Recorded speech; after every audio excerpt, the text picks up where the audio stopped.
All right. A little Vidane TV action here on a Friday night, back with the NEXUS Sim Racing League, giving us some Motor City legends here at Auto Club Speedway, a little 250-miler here at the track out west. This is going to be one heck of a show here. Showtime, Paul Strickland Jr., you guys know me from the production trailer. I push the buttons, I do the Facebook or the social media, live pictures, cameras, actions, lights. Somebody you may not know, you may have heard his name a time or two here on Vidane TV, making his broadcast debut, Stafford Motor Speedway legend. He's got like 697 wins, 1,200 top fives, like 4,000 top tens in the street stock division. Renner Race Car co-owner, Gary Spinato Jr., one of my best friends in the whole world. Gary, how we doing tonight, my brother? I'm doing pretty good, Paul. Thanks for this opportunity to let me help you out tonight. 100%, man. It's going to be a lot of fun here tonight, calling the action live as we see it right in front of our faces here with the iRacing Simulator. Hey, if you want to check this stuff out, iRacing.com. There's always new promotions for new members. Jump on, man. We got NASCAR racing, circles, we got road, we got dirt, trophy trucks. There's a whole bunch of different things that you can check out in the iRacing world. League racing, pickup racing. Look at that sunset. You can't get that. You can't even get a sunset in real life that nice. Come on. iRacing.com. Check it out. Let them know your friends here at Vidane TV sent you. And, well, they probably won't do anything for you, but it makes us feel good here at Vidane TV. Doorstop Nation jumping on board with the sponsorship tonight. Joe, good friend of mine. Joe is hanging out in the booth here with us, and I think we got all the cords uncrossed and unchecked. Joe, can you hear me through your headset, brother? Yeah, can you hear me? 100%, man. Hey, dude, it is great to hear your voice, Joe. Man, you and I go way back. You and I go back like car seats. Big time supporter of sim racing. Big time supporter of Vidane Racing when we were doing the league thing, and man, it's great to see you're still kicking along here in the sim racing world, jumping on board with the NEXUS Sim Racing League here live on Vidane TV. A little six-pack of races here. Got about 45 seconds left in the warm-up here, but Joe, you and I talked a little bit before we came on air here, man. Getting back into production, it sounds like, right? Yes, sir. I start producing the next few days, and I hope to send them out again. And it's been a long time, but I'm so happy to be back, and good to meet everybody and talk to everybody again. It's great.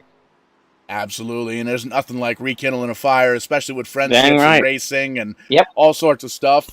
Gary and I can go back. We've been friends for going on 15 years at this point. This guy's dumb enough to let me drive his race car 3 or 4 times, and I even got a top 10 once. So everybody knows racing is a big thing. It's a family-oriented deal, and man, it's great to have you back in the sim racing sport. Real quick, man. Thank you. We know Doorstop Nation. People out there watching. Where have I heard that before? Front Row Motorsports in the Cup Series on that little C panel there.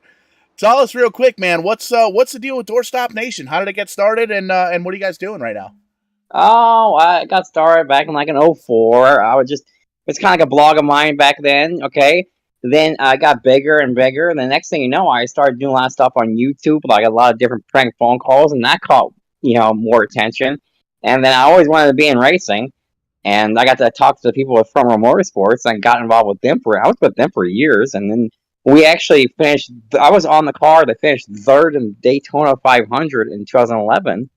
And, that's such great and got such great publicity and got to know a lot of people through there. And, the last few years, I haven't really mean, I've done the site and stuff, but I'm now a radio DJ in Tallahassee on WDXD 101.9, and that's what I'm doing lately. But now that I actually have time and do other stuff, now I'm going to be back producing doorstops, and I want to be the leading doorstop provider for people like in the country, if that's possible.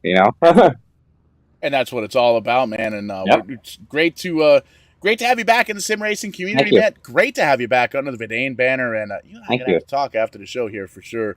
But You got definitely it, man. hang out in the booth here with us. Me and Gary are gonna call some action here, getting ready for the NEXUS Sim Racing Motor City Okay. Legends Series. Gonna be a lot of fun here tonight.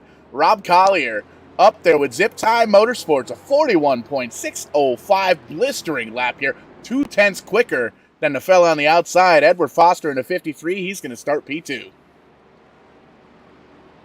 Starting P3, we have Matt Stevens. Starting P4, we have Terry Freer. Right in behind those guys, going to be Jeff Taylor in the P5 car, or P5 position. At 1, 2, 3. We're only 3 beers deep, so this might get rough tonight. The 11 car, starting P5, Jeff Taylor on his outside. Going to be Shane Gentry in the 26.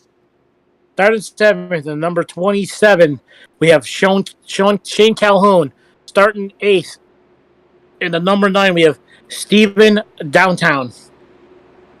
Downtown, all around, uptown, wherever he's got to be. Robert Gast in the 87 car going to start in P9. Right next to him on his outside, going to be Tyler Bramble in the 39 car.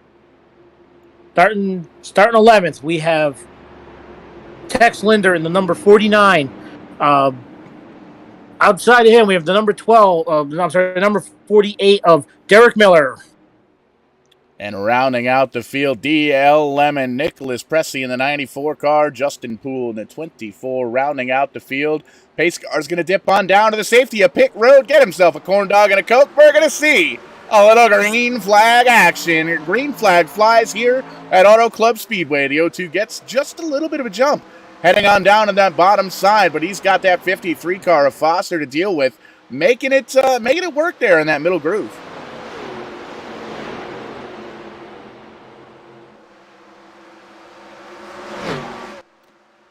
Now, we've seen these guys here. Last time we saw these guys was a little bit of short track racing in these 87, a little throwback scheme. Gary, that was one of the things you picked up on earlier on.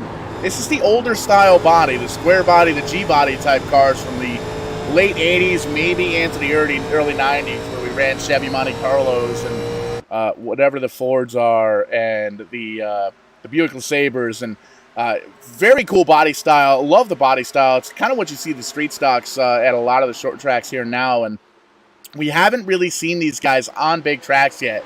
And you can see as these drivers kind of fan out. First and second, they've kind of checked out. They're driving off into the sunset. Back here in third, fourth, fifth, a little bit further on back, we've got about 5 or 6 different grooves here that these drivers are kind of feeling things out just a little bit, seeing where they're more comfortable. It's definitely like watching a Friday night race at Stafford Speedway with all these G-body cars and the Ford Thunderbirds out there. It's pretty cool, actually. It's old school.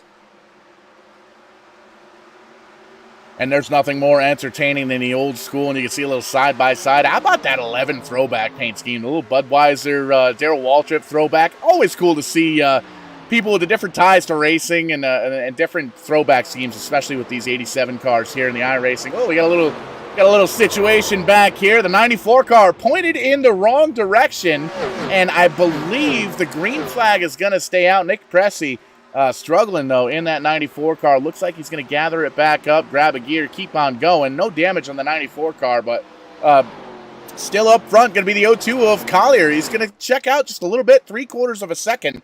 Now the lead, and man, you can see just a great shot here. Track Cams 22 providing us the cameras here for tonight's broadcast. You can download those and check them out. Definitely worth every penny that they cost. But great racing so far. 4 laps in here at Auto Club.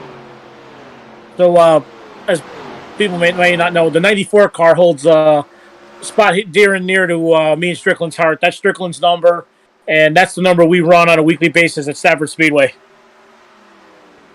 Yeah, Mayor McCheese himself, Chris D. I still don't know how to. I've known him for probably 5 years now. I still don't know how to pronounce his last name. But Real Chris D, but it's pronounced Daniel Chuck. Yeah, Daniel Chuck. There we go. Chris Daniel Chuck, Stafford Speedway regular, number 94 car. Had himself some good runs, and I know he's got good equipment because he's running the RAR chassis there, running a race car chassis, but it's fun to see because, the 94 car, number off running sim racing 15, 20 years now, and just the same number that Chris chose to pick at Stafford Speedway under the Rent a Race Car banner. And Gary, you and I were talking before. It's every time we see that 94 car, since we're both familiar with it, if it's pointed in the wrong direction, we got to do a quick little chug of beer, right? All right, I'm up. I'm game. You ready? Let's go. A little Boston lager. Sorry, I got Truly's tonight. That's fine. It still counts. Yep. Low, a little sideways action. How about that? The 26 car, Gary. The 26 pointed in the wrong direction. Yep, another one of our numbers. 26 car, the actual flagship number in the Rent a Race Car fleet, and we've seen a 26 car pointed in the wrong direction a time or two. Shane Gentry's struggling just a little bit. Multiple laps down. It looks like he's lost about 9 spots from where he qualified, but still trying to make the best of the evening. Still a little bit early on here in the going. 250 miles here on the docket here at Auto Club Speedway. Already 6 laps in. Collier has checked out. You can see there on the live timing and scoring on the left-hand side of your screen, brought to you by SDK Gaming. 1.3 seconds is the lead between Collier and Edward Foster. And you can see the 53 car kind of checked out by himself. Little primer gray paint with some red numbers. It's sharp-looking race car. Very basic, but it works. I like it. I dig it. Very cool. Edward Foster running a solid P2. Jeff Taylor in the 11 car. First Chevy running in the field, P3. That's going to be the throwback 11 Budweiser car. Having a good run. How about Justin Poole, man? The Buick, the highest running Buick, the number 24 car. Running P4 right now. This guy from Charlotte, North Carolina started almost shotgun on the field. Matter of fact, he did start shotgun on the field. 11 spots gained in 7 spots. Keep an eye on this iRacing number 24 car of Justin Poole. He is absolutely going to be a factor in this one. And there you can see Matt Steven in the 98 car starting or holding on there in the P5 position. So everybody kind of single file right now, Gary, but business is definitely going to pick up later on. These guys are just kind of doing their homework right now. Yeah, it looks like the O2 of Collier, he's did his homework tonight. He's way out in front. That 98 car, that is a throwback scheme. I just don't remember to who. I remember that paint scheme from the 80s. I'm pretty sure it was black with 98s, but the same design though. I'm sorry, I don't remember who drove it. Neither do I, and I think we're still struggling with the paint schemes here. I'm telling you, I'm gonna get up with Steve over at Trading Paints and figure out what the heck is going on, because we know these drivers put in a lot of time into these paint schemes, and we're trying to figure it out. We thought we had it figured out here at Verdane TV, but it looks like we're only showing about half of the custom paint scheme. So, again, apologize here at Verdane TV. We're going to get that sorted out, but we got what we got at this point. We're 9 laps in. Collier checked out. He's 1.4 seconds ahead. He's driving off. He's going to find himself he's in his zone right now. He's in his own zip code at the moment. It looks like he's very smooth, keeping it on the bottom, drifting it up. I've never driven at California Speedway, so I'm pretty sure that's the way to get around here. But he's crossing the stripe now. Here he's going to take lap number 11. Let's ride on board. You've run these cars, Gary, the old street stock kind of thing, and you haven't run this track. But talk us through it. What are you seeing him do right here? Okay, you're coming off the corner right there. You're going to bring the wheel back just a hair. Right about there, you should be completely wide open. Down the long back chute here. We're going. Right there, lift. Gently on the brakes. Glide through the corner. Watch his feet, and he should be right about now. Like there's an eggshell under your foot. Get back on that accelerator. Right about now, you should be pretty much wide open. Headed for that start-finish line, and that's a lap around California Speedway. And that's one of the things when I was still driving these sim cars that I really struggled with as a driver itself. It's tough to really kind of feather it back into the throttle. And like you said, having an eggshell underneath that throttle pedal. The times you let me try the iRacing, I was completely lost. To me, it was so different than, in real life. But, I drove on a half-mile track with, where you needed very little throttle response. So, and that's one of those things. One of the things that Jody Morrison, way back in the good old boys racing league days, that's throwing it way back when I was still in like middle school doing the sim racing thing about 20 years ago. He'd always explain to me, him and old 6-shooter and Lug Ox, as you're coming out of the corner, you want to lift, you want to be back on the throttle as much as you're in the wheel. And it took the longest time for me to figure out what in the world these fellas were talking about. But once you kind of finesse that, especially here at these big tracks here with these little bit underpowered cars here going around. I mean, you're looking at a 1.5 mile, 2 mile racetrack here at Auto Club Speedway. And these street stocks, or these 87 throwback cars rather, not quite as powerful as an Xfinity car or a Cup car or even a Truck Series truck around this racetrack. So it's big time momentum that goes into these cars. And these cars don't have the downforce like the cars of today have too. I mean, these things have the aerodynamic of a brick. That they do, and we've heard that a time or two here in the iRacing world, and it's really tough to drive a brick, especially drive it well. And you can see Rob Collier has figured it out. He's checked out. He's big time gains there. Oh, the 24 car pointing in the wrong direction. Justin Poole having some troubles. Looks like he's going to gather it back up, though. They're on the backstretch. Good thing there's no grass down there. No damage. Doesn't look like, but Justin Poole going to lose a whole bunch of spots in that 24 car. Well, the big thing with these cars is, especially the Thunderbirds, they had a lot more aerodynamics than the Monties ever did. And that's why the Buicks and the Oldsmobiles went up to the LeSabre and the Delta 88s on the big tracks, because they had a little more aerodynamic to them than over the Cutlass and the Buick Regal back in the day.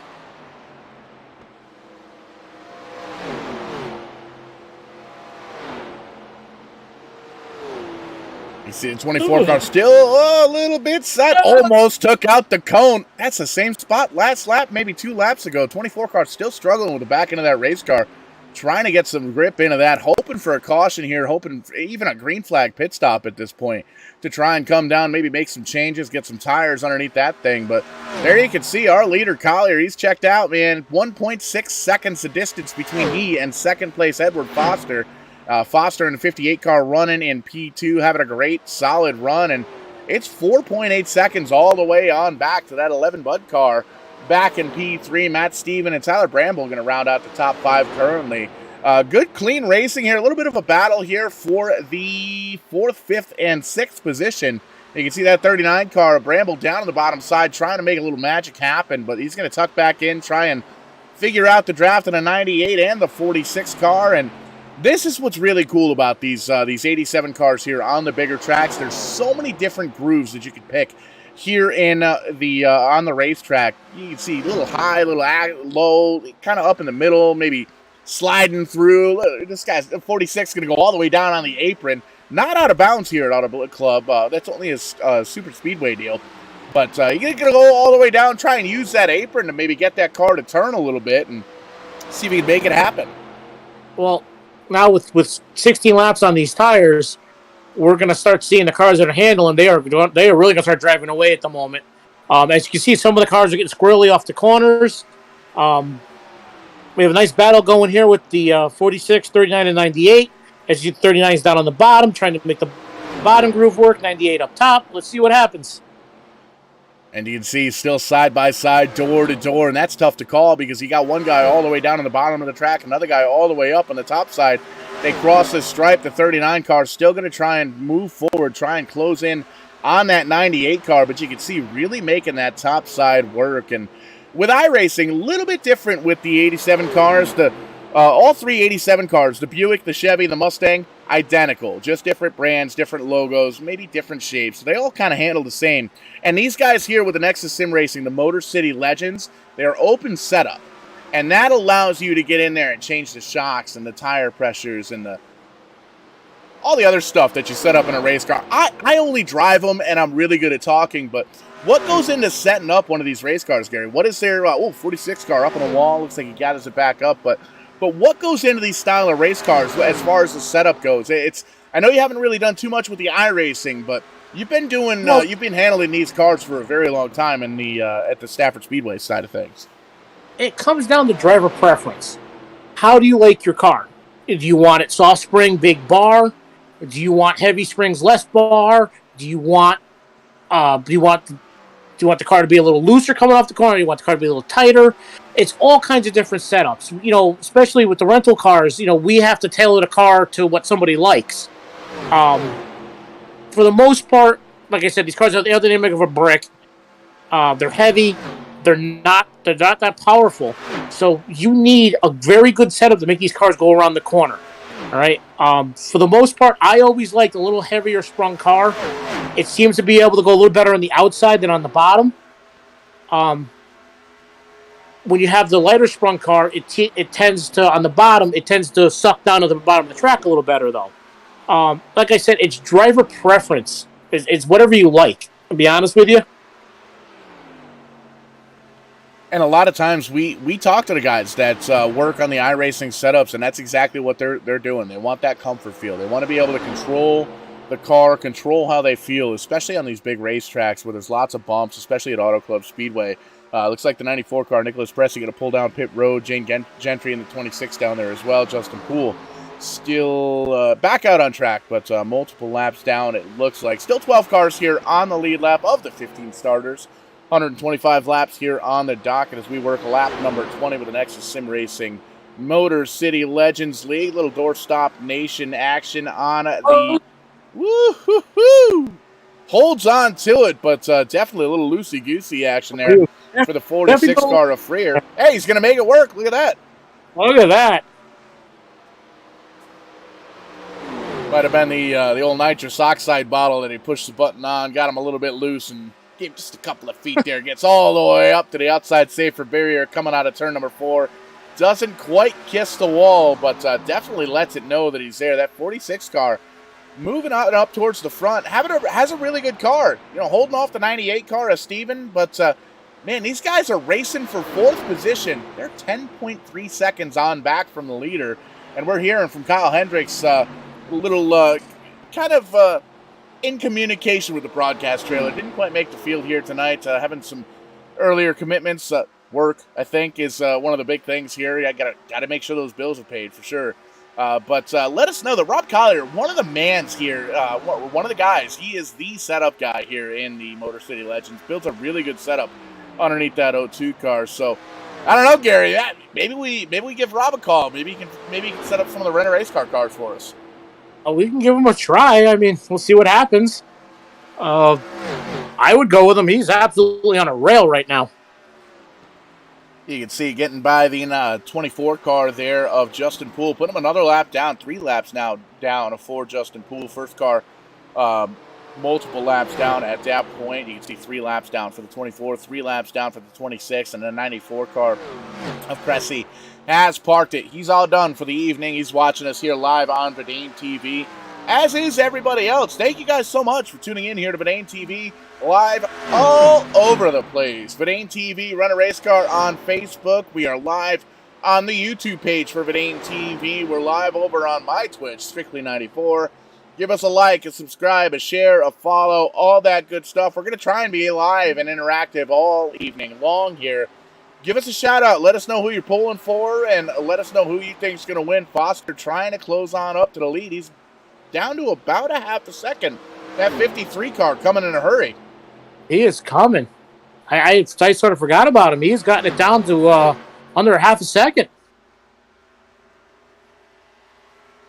And he's catching him down the back straight. It looks like he's definitely getting into the corner a lot better than the 02 at the moment.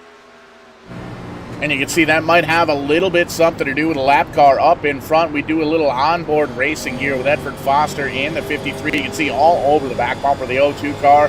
You got that lap car up high, different racing crews, different things, different scenarios that you're going to have to try and react to. You look at that 7,500, 7,600 RPMs. Back it on down in turn number 3. You can see just kind of coasting on through. Getting all the way down on the racetrack. Going to try and close on up to the back of the bumper of the 02 car. Look at that. He is right there. A little bit of air. He's going to make the move down low at the start-finish line. Taking a peek at it. Taking a look down low. The 53 car of Foster Doesn't quite lead that lap, but he has got the position. He's going to get up. He's going to try a crossover right up in front of the O2 car. The O2 goes down to the bottom side, back onto the backstretch coming out of turn number 2. Gary, these guys are racing up front. Man, what a slide job that was. These guys are going for it. As the 53 starts pulling away. So new leader, the 53 car moves on up. Joe still hanging out in the booth here with us. Man, 25 laps in. We got 100 laps to go here. Doorstop Nation jumping on board with the series sponsorship. Joe, what are you seeing, man? What are you seeing? What do you like? What do you don't like? This is great. Oh, this is great. This is great. I'm watching it. This is a great racing. I'm just watching. That was a great move just there a few seconds ago.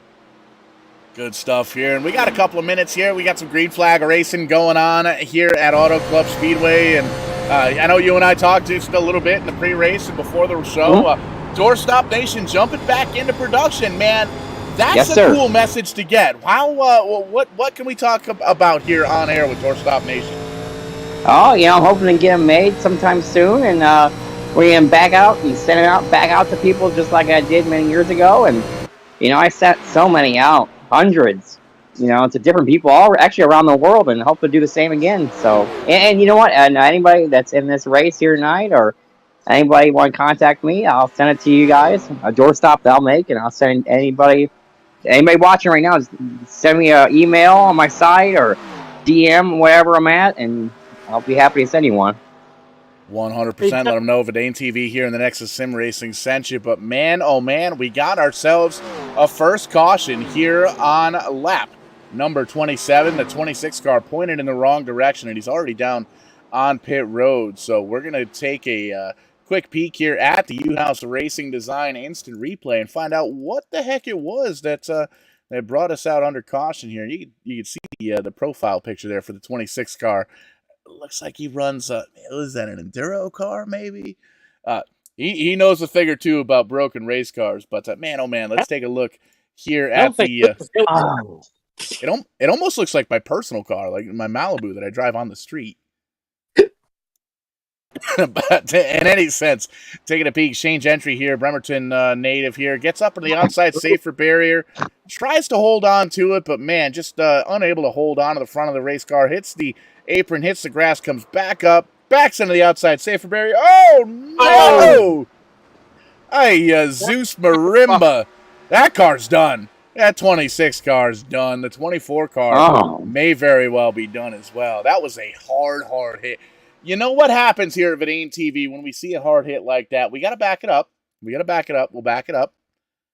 And we're going to take a little peek, a little look-see here at the cockpit view of the 24 car of Justin Poole. You can see there's the incident. Oh. That's a hard hit. Nowhere to go. There's parts flying, stuff scraping. Oh, man. Big-time damage to that car. But as these guys are getting things sorted out, we have some pit stops, and man, they were quick.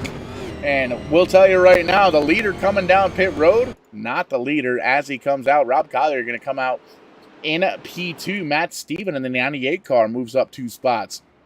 He is up to the lead. Edward Foster, everybody pretty much coming down pit road. There you see the 53 machine going to come out P3. 4th place going to go to the 46 of Terry Freer. 5th place, Jeff Taylor in the 11 car.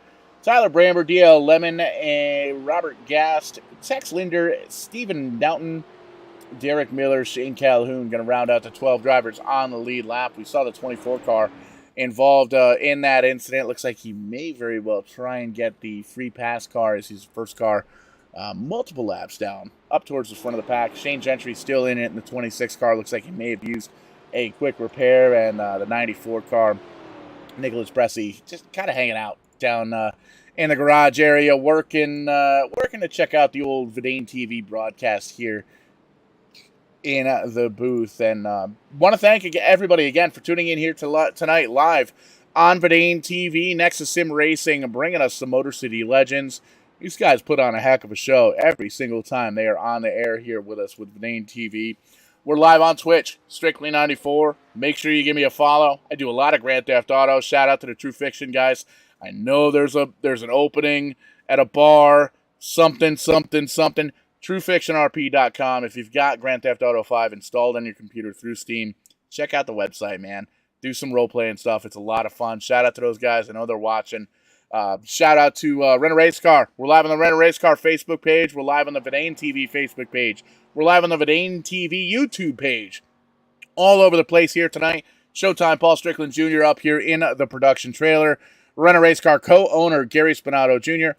making your broadcast debut here. And I got to tell you, Gary, you're doing a great job, man. We're gonna have to get you on the payroll, I think. You think I'm doing a great job? I thought I was hacking this to death. What do you think I've been doing for the past 3 years? But having a lot of fun here in the broadcast booth, and we do still. I'm having a blast doing it. It's just I need to learn the lingo a little better, I think, guys. My real life experience does not translate to this very well. Right, and that's one of the biggest things too. And you can see the iRacing pace truck going to dip down the safety of pit road. We're going to do a little single file restart action here, and Barney in the flag stand throwing that green flag here on lap number 30. Rob Collier checking out. He's already got a 3-second lead as they go down into turn number 1.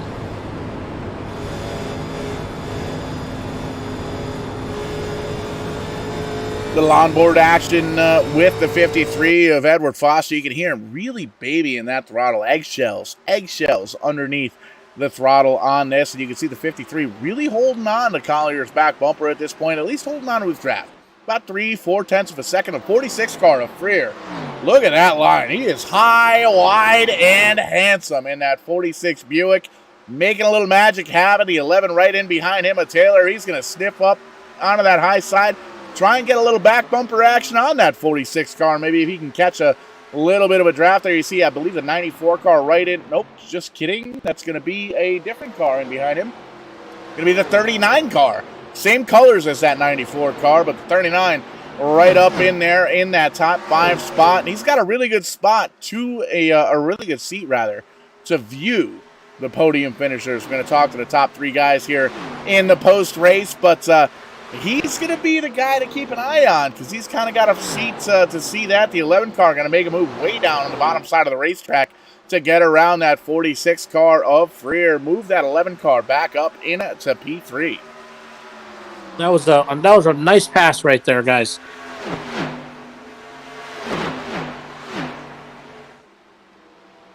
And you can see still battling tough in the 46 to Freer machine, trying to make the magic happen up on that high side. He's trying to make it work, trying to make that race car stick, but Taylor seems to have it figured out. Jeff in that 11 Budweiser machine.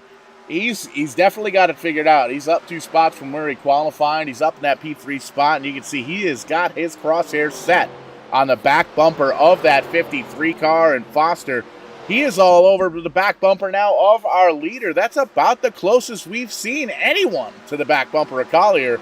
Trying to make it work, trying to get up to the back bumper, and trying to make a show out of this one. Well, the 53 car did get back past the 02 right before the caution.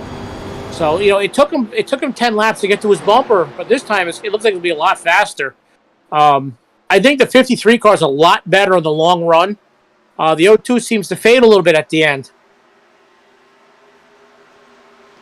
And we heard words from Kyle Hendricks letting us know that Rob Collier's the man when it comes to setups here with this 87 series, and it shows. He has led a whole bunch of laps here tonight and still leading here at Auto Club Speedway. Doorstop Nation on board here for the little bit of a West Coast 250, we'll call it, here at Auto Club Speedway, crossing the stripe for lap number 34. Riding on board with Foster, you can see entry for the 02 car, definitely very, very good. Pulls just a little bit on the 53, but as they get a little bit deeper into the corner, you can hear the 53 really feathers that throttle, eggshells underneath that throttle, making sure that he gets that car, the rear of that car, to stick to the racetrack, and that's what causes speed.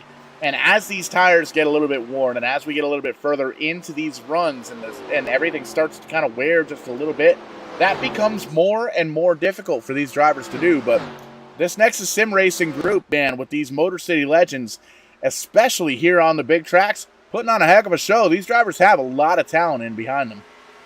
Once again, the 53 seems like it's a lot better on the longer runs. I think he's getting back on the throttle just a little later, saving those rear tires from being cooked off of it, and that's why. And at the was it 20 lap mark the last time. He actually passed the O2. He was turning faster laps than Collier with right before the caution. Things heating up for 4th, 5th, and 6th. There you can see the 14 car making a show of it there. That's going to be DL Lemon, 8 spots up from where he qualified. 3 wide. How about it? 3 different racing grooves, entries, exits, middle of the racetrack different. They come out, they kind of sort it out. They're 3 wide in behind them for about 7th on back. Racing picking up here on lap number 36. You can see the 46 car holding on to the position right now. P4 for the 46 car, but the 14 dipping on down low. He is making that 14 machine work, and he's been doing pretty good so far. A little Bitcoin sponsorship on that ride, and you can see he's making the bottom side work. He's going to try and get around the 46 car for that P4 spot. 14 down under the 46. Let's see, can he pull the crossover up, get up in front of him? Keep the, nope, 46 pinches him down. It looks like at this track, you need to sort of slide up in the corner. When you can't do that, you get pinched down. It just kills all your momentum. I'm pretty sure the 14 is quicker than the 46. It's just he can't get back to his line that he wants to run. And the 53 on the butt of the O2 car. Just a little bit of a wiggle out of the 53 machine, the back end of the Foster car. Just a little bit loose. Drop back just a little bit. But he has definitely got those crosshairs set on the back bumper of that O2 car. Collier is the man up front, but 53, Edward Foster, he wants a little piece of that action. He wants a piece of that lead. You can see closes right back in, coming out of turn number 4. Maybe a car length, maybe 2 car lengths as they cross the stripe, but they thunder on down into turn number 1. Going to go a little bit higher now in the 53 car and maybe get himself a little bit of a late apex, close in, take advantage of some of the draft on the O2 car. That is a picture-perfect line that the 53 car of Edward Foster is running here around this Auto Club Speedway, and the numbers do not lie. You can see he closed right up into a 1/10 of a second out of the back bumper of the O2 of Collier, but he's still got just a little bit of extra in that car, in the O2 car, to try and to hold on to that lead. Collier still has amazing drive off at the moment. He beats the 53 off the corner every lap. Foster gets right to his back bumper, and then you can watch the O2 just drive away.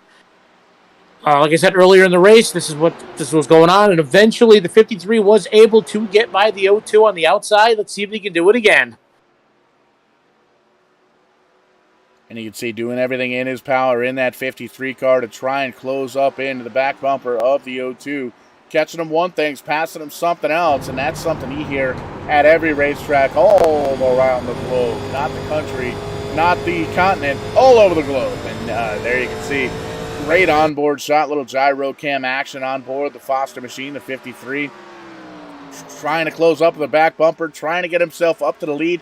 Knows he's going to have himself a good points night if he could finish up in this podium in this top 5. And he wants a little bit better than that. He's doing everything he can. He's going to school right now, doing his homework, seeing where he's quicker, where he's slower, where he can potentially maybe get around that O2 car on the racetrack for later on in this race. Or he's convincing himself that he's just going to have to pass him with strategy down on pit road. A couple more pit stops here throughout the night right now. But these 2 cars, they look identical. They look very even. But I think that O2 car is just a little bit quicker, Gary. It seems a little bit quicker, but the 53 could be saving some of his equipment at the moment, just riding along, because he does get right to the rear bumper of the O2, and then it looks like that he backs off, falls back, keeps it to about a 0.3 of a second, and just hangs there. So is Foster saving his equipment for later on to get a better run on the outside of the O2 of Collier?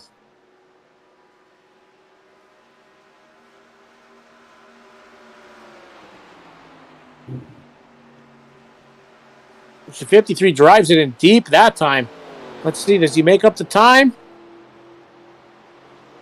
No, so that time he drove it in really deep, and he lost 2 more tenths to the O2. And that's one of the most frustrating things as a driver, especially here in the sim racing world. One of the things that I struggle with personally is you're a lot quicker around these bigger tracks and these slower cars, if you let off the throttle early. And that's just a foreign concept to me in the 53 car, trying to make it work. But the 02 car of Collier, he is really one with his car, with his setup, and he's picking them up, putting them down, working lap number 42 here on the backstretch. And you can see Toe and Foster with him, right within 2-3 tenths of a second.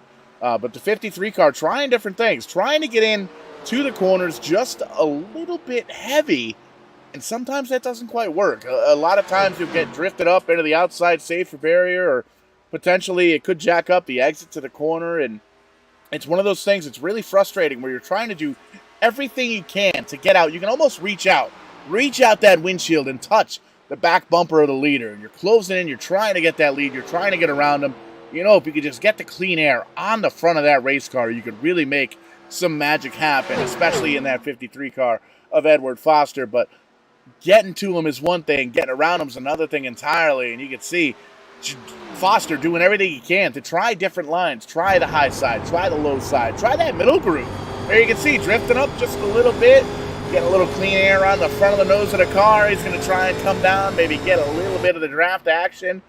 But as he's doing all that, he lost a tenth of a second that lap. So it's very frustrating as a driver. You're doing everything that you can to be fast, to get up towards the front, and it just doesn't work.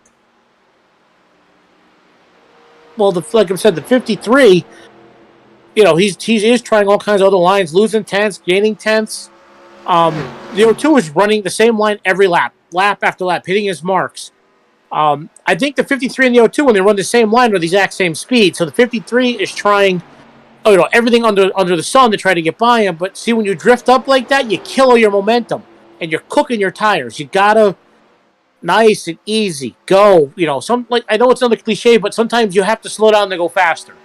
And it's something I learned very early on in my racing career. Sometimes you just got to take what the car gives you, and you will go faster. And then trying to just manhandle the thing and just push and make the car heat up, and just use your equipment up too quickly.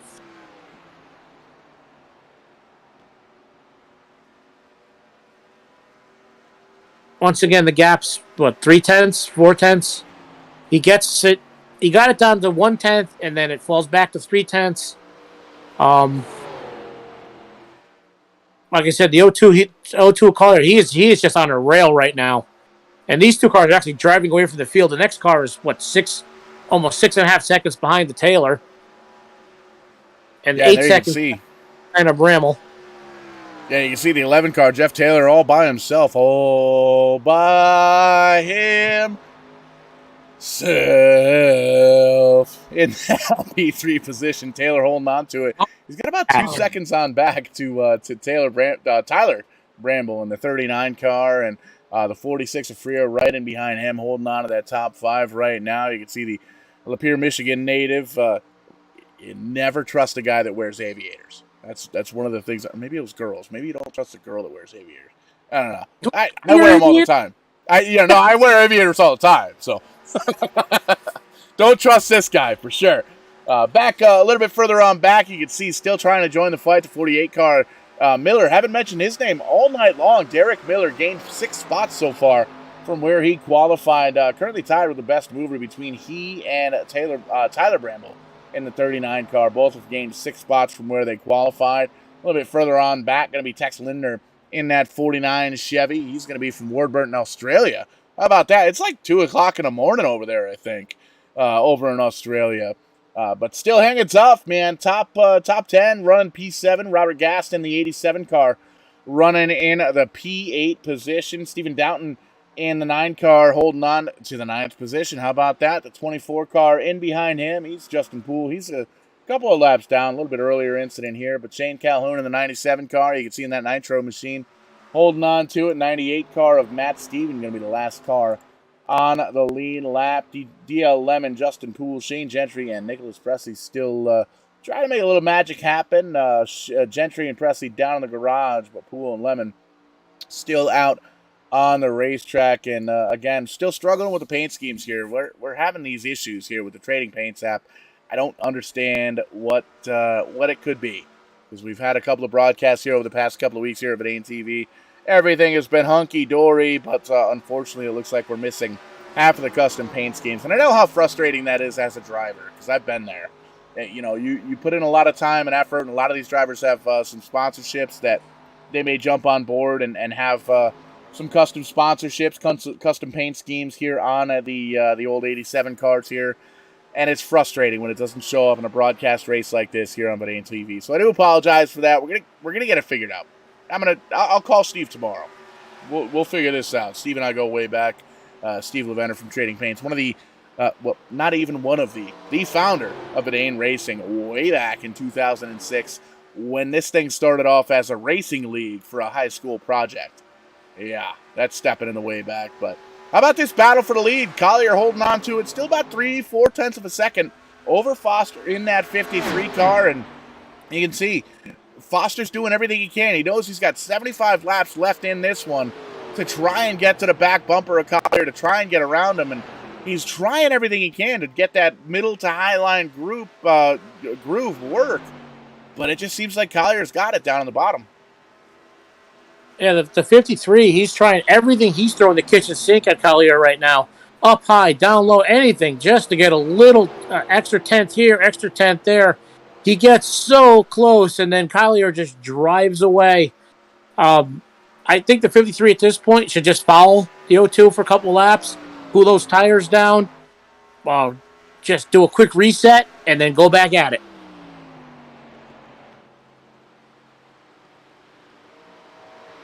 Want to thank everybody again for tuning in here to Verdane TV Live, Twitch, Strictly 94, Facebook, we're on Run a Race Car, we're on Verdane TV, over on the YouTube page. YouTube page is apparently where you want to be. Verdane TV, check it out. We got some chat folks jumping on, and how about RS14, Ed's brother, supporting him from Adelaide, Australia. How about that? He's tuning in, supporting his brother, getting a little iRacing action in going on here, and we got the iRacing, the Trading Paints issue, kind of a hot topic issue. We're gonna get that sorted out, folks. Again, it's tough. It's one of those things. I do feel bad about these guys not being able to show off their paint schemes, but man, it's one of those things that's really tough to control. But we will definitely get it sorted out here. I promise you that. Just like Ed is trying to get up to the bump, he's trying to promise himself into the lead in that 53 car, but it looks like it's going to be about 3-4 tenths of a second right now. It's about 4 days on back to third. How about that? The 11 car, 8 seconds back. Taylor still holding on to it, though. 2 spots up from where he qualified. He's got himself a pretty clean race car in that 11 car, and he's making a little magic happen for himself there on the podium. Bramble going to be back in the 39 car, and he's got every rearview mirror full. He's got that 46 car up Freer. He's trying to get up and maybe get himself in a little bit closer to that podium. And these 3 cars have been running, neck to neck, together for the last 30 laps, constantly swapping positions. 3 very equal cars here, 3 totally different lines too. If you watch the 39 of Bramble, he's up high, then down low. The 46 is running in the middle. 48, he goes down low, then up high, and then just trying everything and anything to get under him. As the 48 gets under the 46, let's see what happens here. Is he going to push him up out of the way? He drives down under him. Let's see what's going on. Side by side, the start-finish line, and I think the 48 took that position.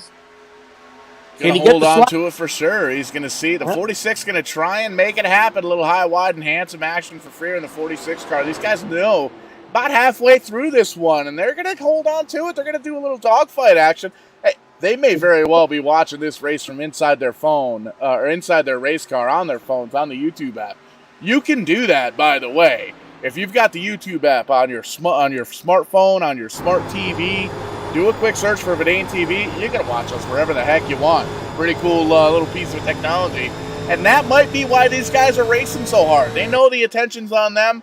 They want to get some potential sponsors, maybe some friends, family, whoever works on the virtual race cars, gets them to and from the track. They want to put on a little bit of a show here, and that's what we're all about here at Verdane TV, entertaining the masses. And that's what kind of our slogan's been over the past 2-3 years, getting started back in COVID times, pandemic times, and just making, riding the wave of momentum, man. Getting ready to get into our third year of doing this broadcast deal on Verdane TV here with iRacing, Wreckfest. We got a lot of other different coals in the fire as well, different broadcasting scenarios that we're going to be doing for different games. So if you want to, if you've got an idea of something that you want to get broadcasted, get out in front of the millions and millions of Verdane TV fans, definitely give us a shout. Let us know what's going on over on the Facebook page, on Twitter, on YouTube, however you need to get a hold of us. We can make the magic happen for sure. Booking shows here for the 2022-2023 racing season here in iRacing as the things at the real racetracks start to kind of calm down just a little bit. And Gary, you and I were talking before we came on air. Fall final already next weekend at Stafford. That's going to be a lot of fun. Yeah, big 2-day race. It's our final race. Actually, it's not our final race of the year anymore. We actually have another week after that for makeup. But the Verdane TV car should be out there for both races. The number 6, the runner race car Verdane TV car should scheduled to be out there for the next 2 weeks. For the last 2 shows of the year, we brought it back out 2 weeks ago, and we had mechanical issues the first night. Well, last 2 weeks ago it finished. You know, it's a '85 Chevy Monte Carlo, looks like the guys are driving around today, in this race. Yeah, and it's a lot of fun. I've done it a time or two myself, and like I made mention earlier on in the show, I've got a top 10. How about that? I even P9, baby. It's on my T-shirt. I just haven't sold any yet. But working lap 58 as we cross the stripe. Battle for the lead, picking up just a little bit. You can see Foster now within 0.2 of a second now on the back bumper of Collier. He's closing it. He's doing his homework. He's still trying to drift up into that middle groove, maybe into that high groove as he comes off. He's running just a little bit of a late apex there too, it looks like. But you can see as he comes out of turn number 2, thundering down this long back straightaway, really closes up into the back bumper. But the O2 car just seems like he's so much better on the entry. And this is about the same point, the last pit stop run at lap 30, Foster caught and passed Collier right before the caution came out. And here we go for the lead. 53 takes it down low, drives it in deep into the corner. Let's see what happens. Can he pull the slide job off to get up in front of him?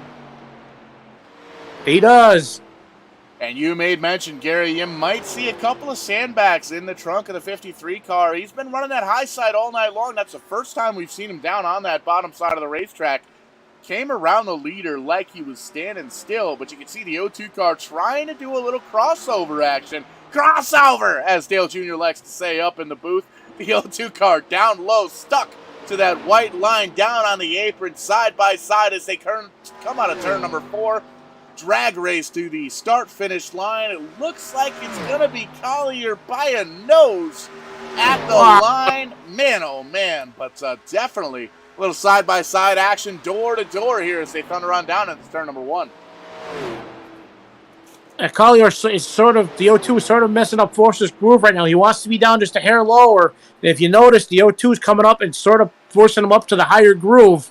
I don't think there's as much traction up there. And as I say that, he cuts right in front of the O2.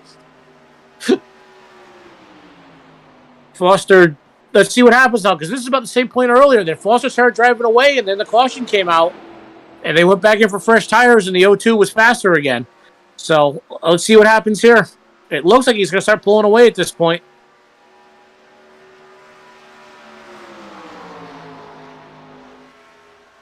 And that's one of the things you mentioned earlier on with the pit stops. These guys it's been a little bit since these guys have come down for tires and for gasoline. So as the fuel kind of burns off, the tank gets a little bit more empty. It gets a little bit lighter in the back end of the race car. And we made mention that O2 has been hard on the throttle all night long, leading a bunch of laps, leading most of the laps here this evening. Did he burn his stuff up?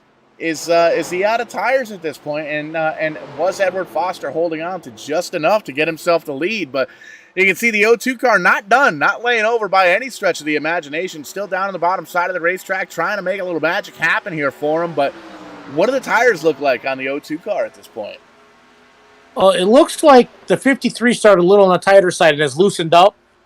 I bet you those rear tires in O2 they're going. Because he ran some hard laps earlier And like I was telling you earlier, maybe the 53 was conserving a little bit, saving those rear tires, saving the equipment, saving that right front tire.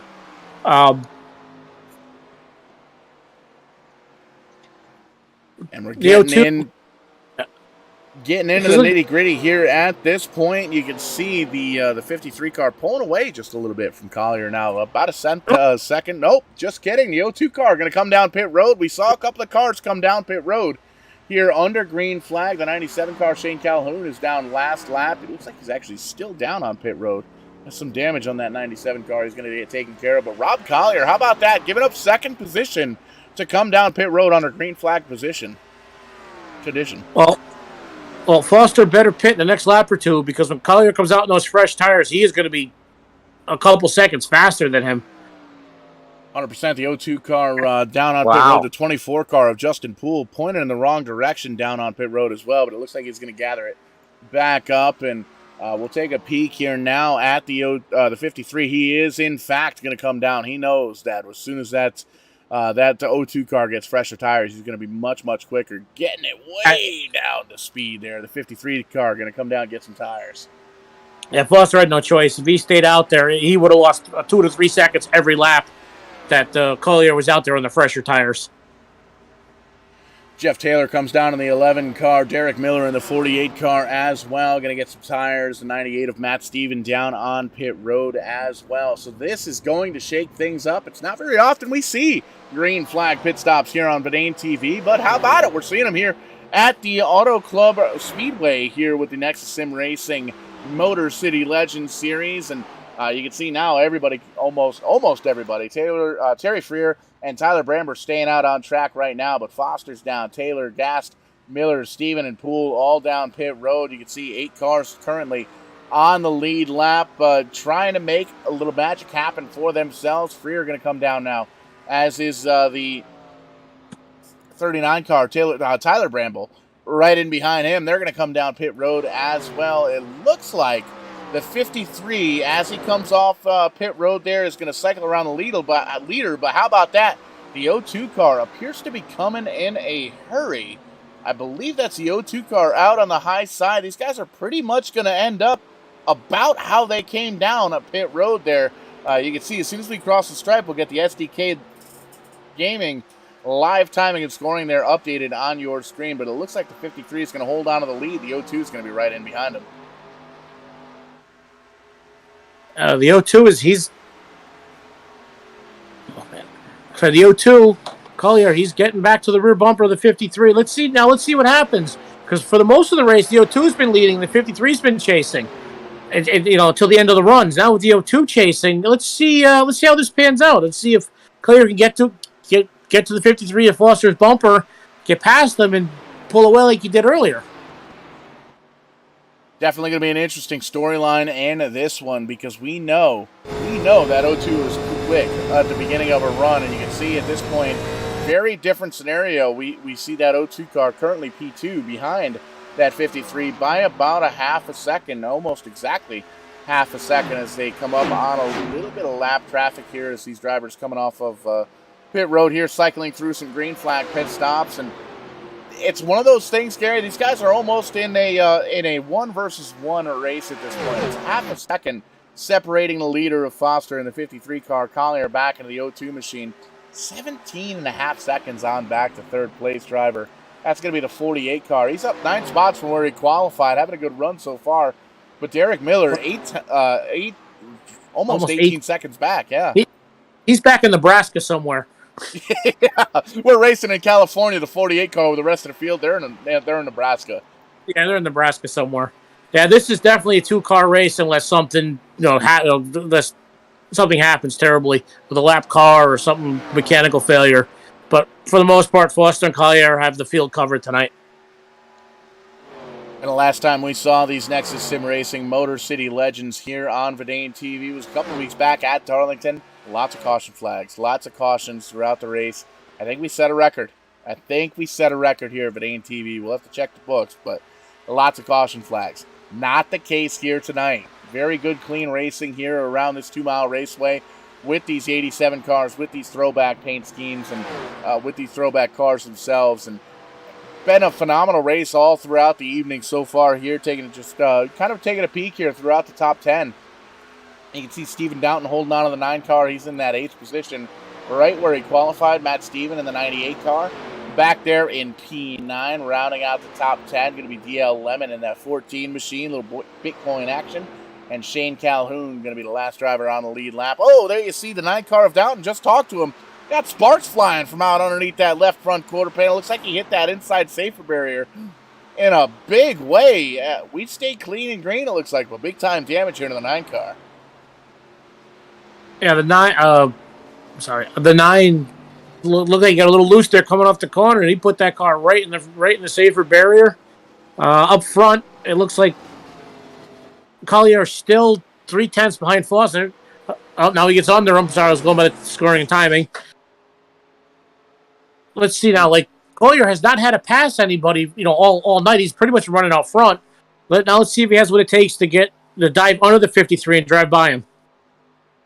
And this is going to be really interesting because we saw that 53 car really make that high side work. The middle groove up at the high side, he kind of worked on it all night long. He didn't make the pass for the lead until he jumped on down to the bottom side of the racetrack. And we're seeing right now the 53 up front. He's got that cleaner air here on lap number 69 as they cross the stripe for lap number 70. He's got that cleaner air on the 53 car on the front of the nose, but the 02, you can see, really cuts down early, really tries to get down to the bottom of the racetrack to see if he can cut the distance in short. And you can see almost identical as they come out of turn number 2, identical exit lines for the 53 and the 02. So now, we got the reverse scenario. Is the 02 saving some of his stuff? Collier, learning from Foster early in the race. Maybe let's not push. Turn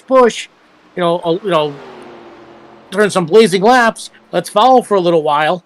Maybe my equipment will be a little better after the long run. As I say that, he dives under the 53. Let's see, can he make the pass? Can he do the crossover? Little door, bumper, clear, not quite clear. Might clear him this time by the 02 car. Gonna try and slide up. Not quite there. Still side by side as they come out of 2. But that 02 car, he gave it a couple laps. He gave the tires a couple laps to kind of come up to temperature. And now he is racing like it is, in fact, the last lap. You saw about a lap and a half ago. Tried to kind of fake him up high, got him down low, got that position, and there you can see he is going to complete the pass.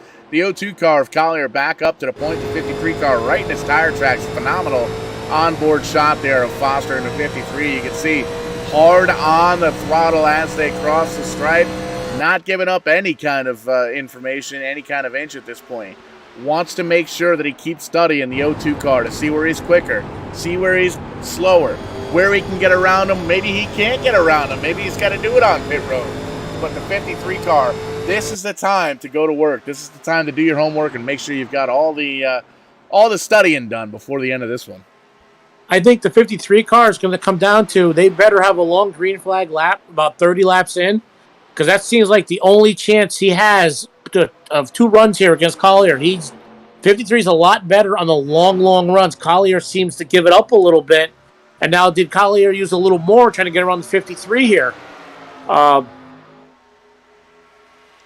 as a driver, that's a tough thing to kind of police yourself inside the race car, whether it's real life or virtual.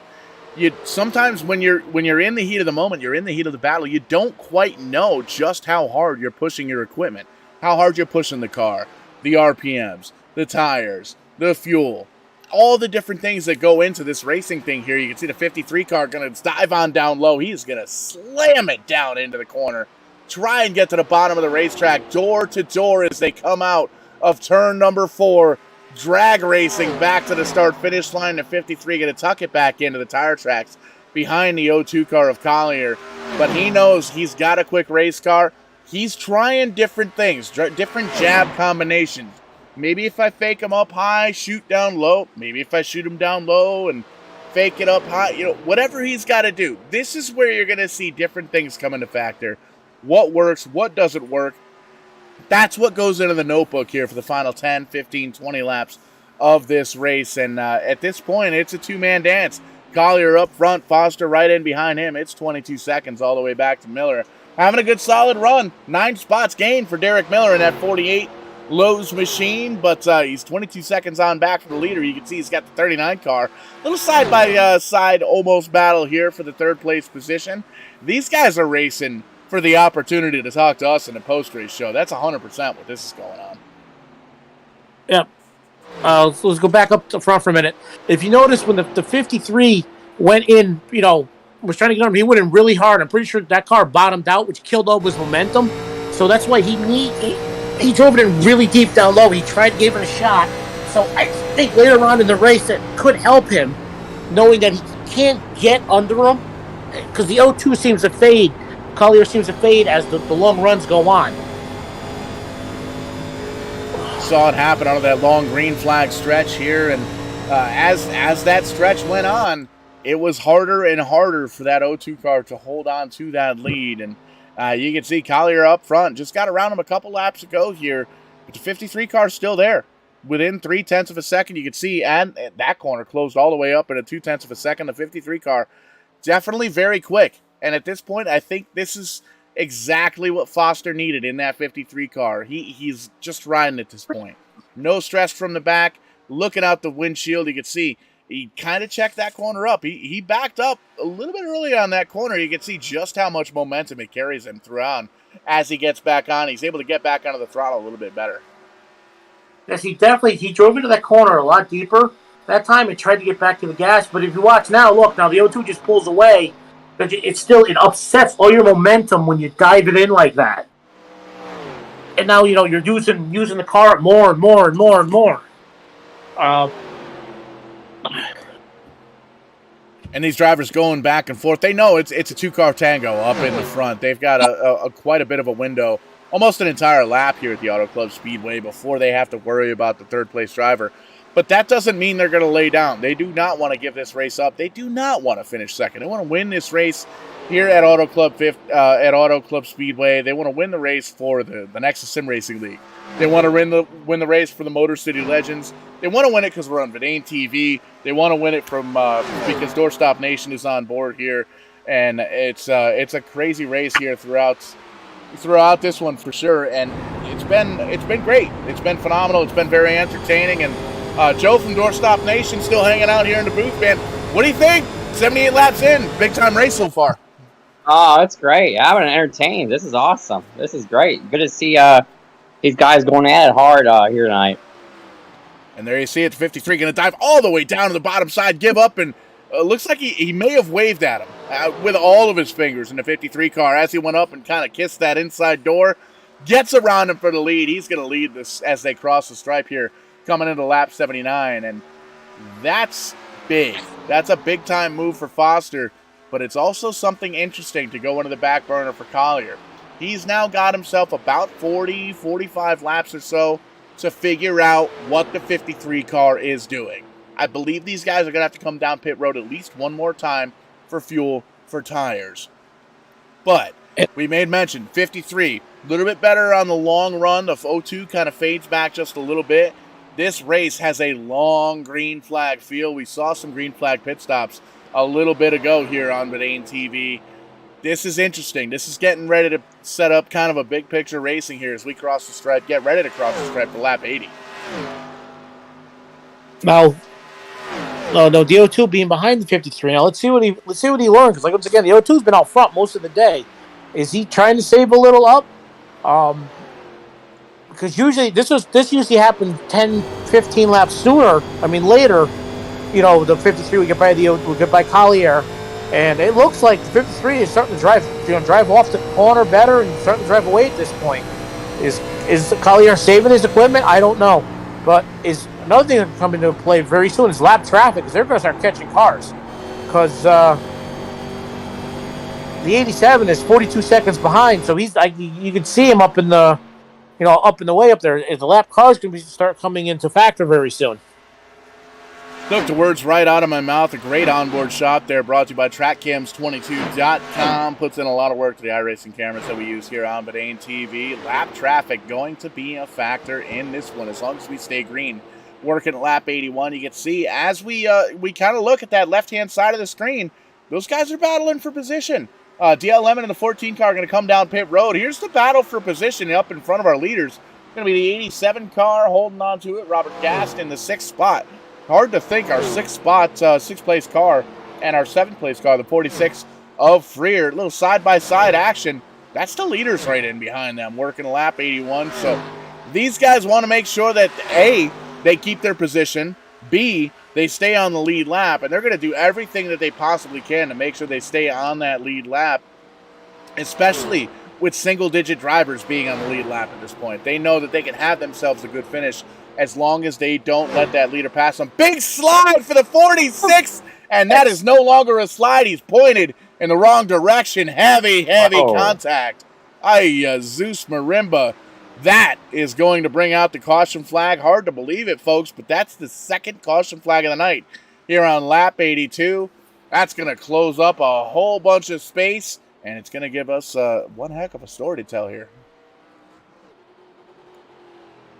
So now coming down pit road, we're going to get the fields tightened back up again. You think some of these guys make an adjustment? Tire pressure, we'll take a little wedge in. Maybe somebody can give the 02 and the 53 a shot, but I don't think so. Yeah, going to take a look at the U-House Racing Designs instant replay. You can see the 46 car up on the high side. He's going to lose the back end of the race car. We made mention as that fuel burns off. Oh, a little bit of a tap ski there for the 87, but nowhere for the 87 to go. Backs it into the safer barrier. Good news there for the 46. Not that big of a hit. That's not that bad. A little bit of cosmetic damage on the back end. Pit crew could get that taken care of. No problem. No fuss, no muss, no coconuts. But definitely going to affect the track position in a big kind of way. And, oh, by the way, gives these drivers an opportunity to come down pit road. 2 tires, 4 tires, no tires. Repair the damage. Give me some fuel. Give me a corn dog, maybe an ice cold Dr. Pepper. What are these guys? What's going through these guys' heads? Everybody's coming down pit road at this point. What's going through their heads is the 53 and the 02, we got to keep our lead, our demanding lead going on. The rest of the field, how are we going to catch these guys? What can we do? Is there anything we can pull out of the magic toolbox to, spring rubber here, a crank here? Let's try to do something let's throw the kitchen sink at it at this time. Because if you're third and 30 seconds back or third and 40 seconds back, what's the difference, correct? Yeah, if you ain't first, you're last. I mean, we all saw that movie for sure, but you can see everybody on the lead lap coming down pit road. I don't think anybody's going to run across the start-finish line in their underwear tonight, but if they do, we apologize here on behalf of Canadian TV. But in any sense, there you see it. Everybody down pit road. Left sides are up, right sides are up. It's pretty much par for the course here at this point. 4 tires, Sunoco race fuel. We'll see who wins the race. It looks like, that's close, but it looks like Foster, the 53, got it.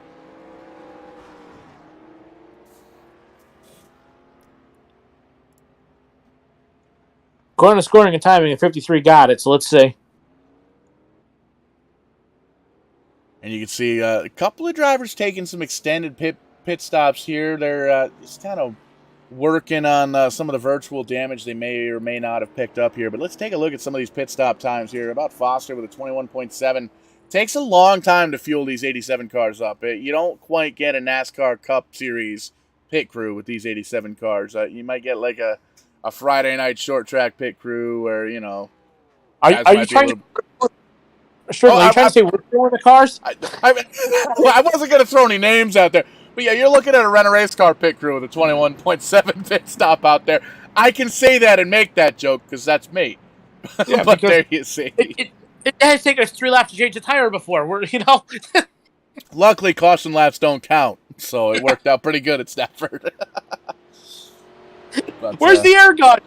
Strickland, run down and go get me an air gun. What's an air gun? All I got's this purple duct tape. We kid because, we like to. And but the sad part is that's a true story. 100%. 100%. You can see a couple of drivers just kind of getting a little bit extra fuel kind of topped off here at this point, see if they can make a little magic happen. And the 53 car up front, Edward Foster, Rob Collier, Derek Miller, Tyler Bramble, and Jeff Taylor, rather. Going to round out the top 5, Robert Gast, Matt Steven. The 7 cars currently on the lead lap. Shane Calhoun in the 97 car going to be the first car one lap down as we get gathered back up there behind the iRacing pace truck, whose lights are off. Looks like a little single file restart action here at Auto Club's going to be what the doctor ordered, and this is going to be interesting. Usually we like seeing, or usually we see these double file restarts here in iRacing, but single file restarts, everybody's going to be up on the outside wall. That O2 car, he needs to go. He needs to have the restart of a lifetime here on lap 85 as we cross the stripe for 86. And a little shout out to James Gutta. That's a number he's run for forever. But Foster going to lead him on down to the Geico restart zone. And Barney in the flag stand waving that green flag. Caught Collier sleep in the O2 car. Well, he's going unnights. 4.5 tenths, 5 tenths, half a second. That's a big-time lead. That's what Foster needed. Great restart for the 53. Okay, one question. It's how many laps can they go here on a full tank of gas? At least 12. I'm not 100% sure. No, because they've done 30-lap runs. That's why I'm... Do they have to make one more pit stop? Because if they're going to go flag, if they can go all the way, that's a huge advantage for the 53 over the 02. And that's definitely something that we can keep an eye on. It looks like the longest run we've had so far here, according to SDK Gaming, 37 laps is the longest stretch. So 25, carry the one. Right on the center. Definitely going to be something. So it's one of those things, hey, you need to save tires so we can almost make it to the end of the race. No, just kidding. We're going to go side by side for the lead here on lap 87. Collier and the O2 car are going to power on down around the 53 car. But Foster not giving it up. Not going to... Oh, we got a car down that coming out of turn number 2. Big contact. I believe that's the 11 car. We'll see if we can take a peek. Nope, not the 11. The 11's still going. We're still green. Is that the 46 again? That's a 14 car, the Bitcoin machine. It looks like Bitcoin crashed. DL Lemon having some issues there, but we stay clean. We stay green. Rob Collier still leading this one in the O2 car. That 53 car, though. Man, he is all over that back bumper. Yeah, once again, he's, back to where they started 40, 50 laps ago. His car it just seems like it's a tick tight on the short runs.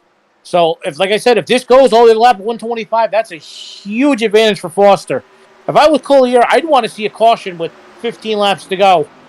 Get fresh tires put on and go for it. Hey, Gary, did you order a three-way dance for P3? Because Grubhub just dropped it off. The 11 car of Taylor holding on to it. How about that? Jeff Taylor, Tyler Bramble, Derek Miller. You could throw a blanket over these guys. And I don't know why you'd throw a blanket over race cars, because everybody likes looking at race cars. But these guys are bumper to bumper, door to door. They're battling it out for that P3 position. These guys are having their own little race back here for the third position. We got 4 cars going at it. The 11 of Taylor seems like he's been the third fastest car all night, too. Seems like, he's always been leading the second pack for most of the night. Just doesn't have it enough under the hood tonight to catch the 53 or the 11. 53 or the 02, I'm sorry. But these guys, are running like it's the last lap of the race for third, all four or five. These guys right here. Like you said, it's all about points, too. Third pays more points than fourth. So 35 laps to go in this one. Collier, Foster, 1-2, and the battle for third heating up just a little bit. The 11, the 39, the 48, all up in the mix. They're in the top 5, and it's a little bit further on back to our 6th place driver of gas, but still in this one. Steven in the 98 as well. 7 cars currently on the lead. Lap 39 going to peek on down low, see if he can't make a little magic happen down on the bottom side of the racetrack to get around that 48 car of Miller, to see if he can maybe make it into a one-on-one fight for that 4th position.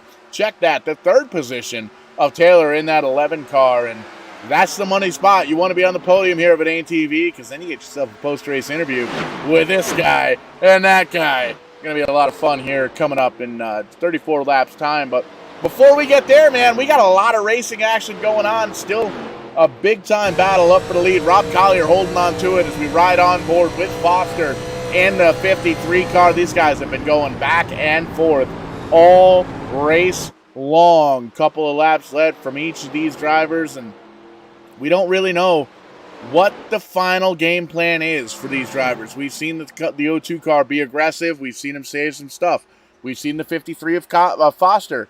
He's been aggressive at times. He's saved a little bit of stuff.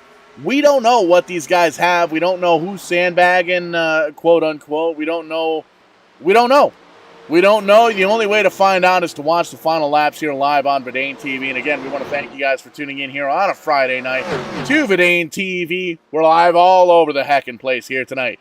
Twitch.tv/Strictly94. We're live over there. Shout out to the True Fiction RP guys. I'll be there in there a little bit. Grand Theft Auto, check it out, TrueFictionRP.com. If you've got Grand Theft Auto 5 installed, check out the website, check out the server. Lots of cool stuff going on over there. I'm actually going over there to race some dirt cars here later on in Grand Theft Auto, believe it or not. A lot of fun there. We're live on YouTube, Verdane TV, as we got a battle for the lead. The 53 car says, hello, I'm going to come down low, I'm going to come up to your door, and we're going to race side by side for the lead. That 53 car trying to make it work on that bottom side. That's different than what we've seen him do. Slides on up. Barely enough room, Gary. Barely enough room to take that lead. And here comes the O2 back on the inside. Let's see if he can do another slide. He can pull the slide move off now. Here we go.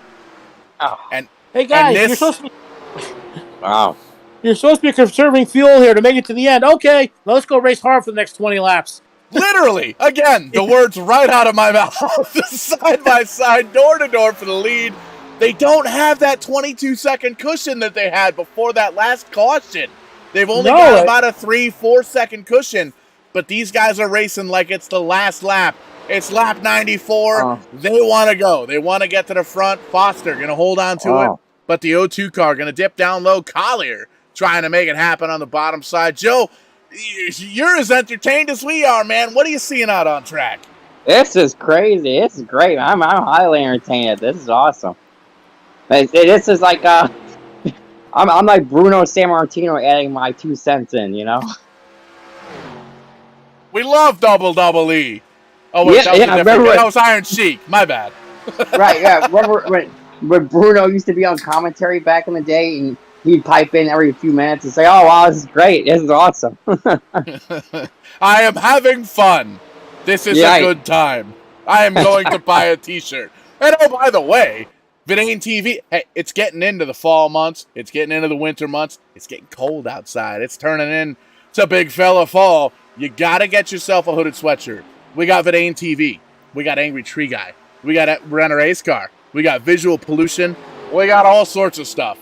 www.verdane.net.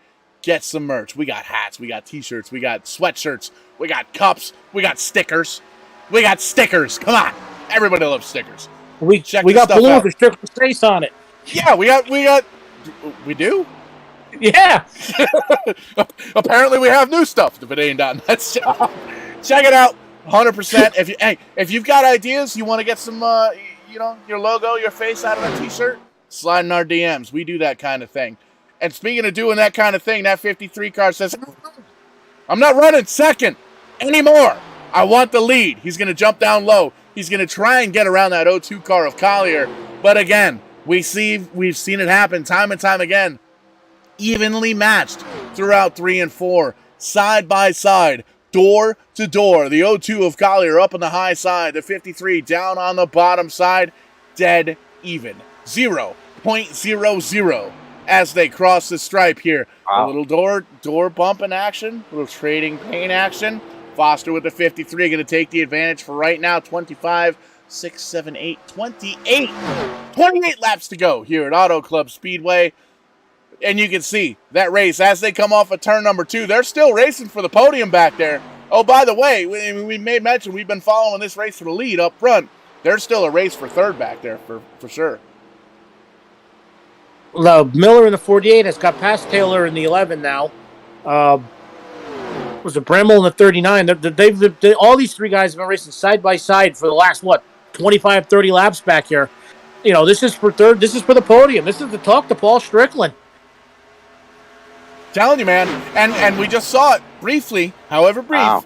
But we've got to make mention. We got to quote the great Kyle Young, one of the Verdane TV originals here. 3 wide. Saw a 3 wide battle there for the P3 position. The 48 car took advantage of that. Miller holding on to the podium right now. The 11 car of Taylor right in P4. Bramble and Steven there as well. Gassed a little bit further on back. 7 cars on the lead lap. Taking a quick peek. Looks like 10 cars still in this show of the 15 initials of starters. Easy enough for me to say. 15 cars on track. Do not let that make the decision of this race for you. Action-packed all evening long. We've had 2 cautions, maybe 3. I think it's only been 2 cautions throughout this one. We've seen some green flag pit stops throughout this one, and we've seen these 2 guys go back and forth all race long for about 100 laps between Foster and Collier. Right now, Foster has the advantage. 4/10, maybe a half a second. You can see the O2 car, though, really closing the back bumper here as they get into 3 and 4. This is going to come down to who's going to be able to be aggressive, but also save tires at the same time. And these 2 guys, again, as we cross the stripe here for lap 100, 25 laps to go here at Auto Club with the NEXUS Sim Racing, a Motor City Legends series. Fine line here, Gary. These guys have to be aggressive. They have to stay up front, but they have to save their equipment. How the heck do you do all that at the same time? It's very hard. But I think the 53, it came to his advantage earlier when they were racing hard for the lead because his car tends to get better and better and the O2 tends to go away. I think he made Collier use up his stuff a little sooner this time. And I don't think without a caution or without changing tires, I don't think Collier is getting back to him. It's opening up bigger and bigger every lap. Maybe he's trying to save his stuff, but it looks like the 53 car now is he can run his groove wherever he wants, and he can put that car wherever he wants to go. I think he's getting off the corner a lot better. It looks like. So, like I said earlier in the race, the 53 car didn't use all this stuff up. I think the O2 did. Let's see how this is going to pan out, though. And that's one of the things that we mentioned a couple of times earlier on in this one. These drivers need to go to school. They need to do their homework. They need to see, A, how their car is going to react to the racetrack, but B, how the competition is going to react to the racetrack. We've had a lot of long green flag runs here, lots of green flag racing here tonight in the 250 miler here at Auto Club Speedway. Doorstop Nation jumping on board with the sponsorship. DoorstopNation.com. Be sure to check all that out. We'll talk to Joe again before the night's out for sure. But you can see Foster's really checking out at this point. He has done his homework. He knows which way is fastest around this racetrack. He knows how to make it happen. He knows how to pass if he needs to. He knows how to get around lap traffic if he needs to. We saw him do that earlier on here in this one on a long green flag run. And oh, by the way, he knows how to make that clean air work for him. The 53 car pulling out now to a 9.5 tenths of a second, almost a full second lead as they cross the stripe here, Gary, with 23 laps to go. Yeah, I think that like I said earlier, I think the 53, he's in control now. He's putting that car wherever he wants. He's out in the clean air. I think all that time earlier following the O2, learning where he needed to be on the track is paying dividends now.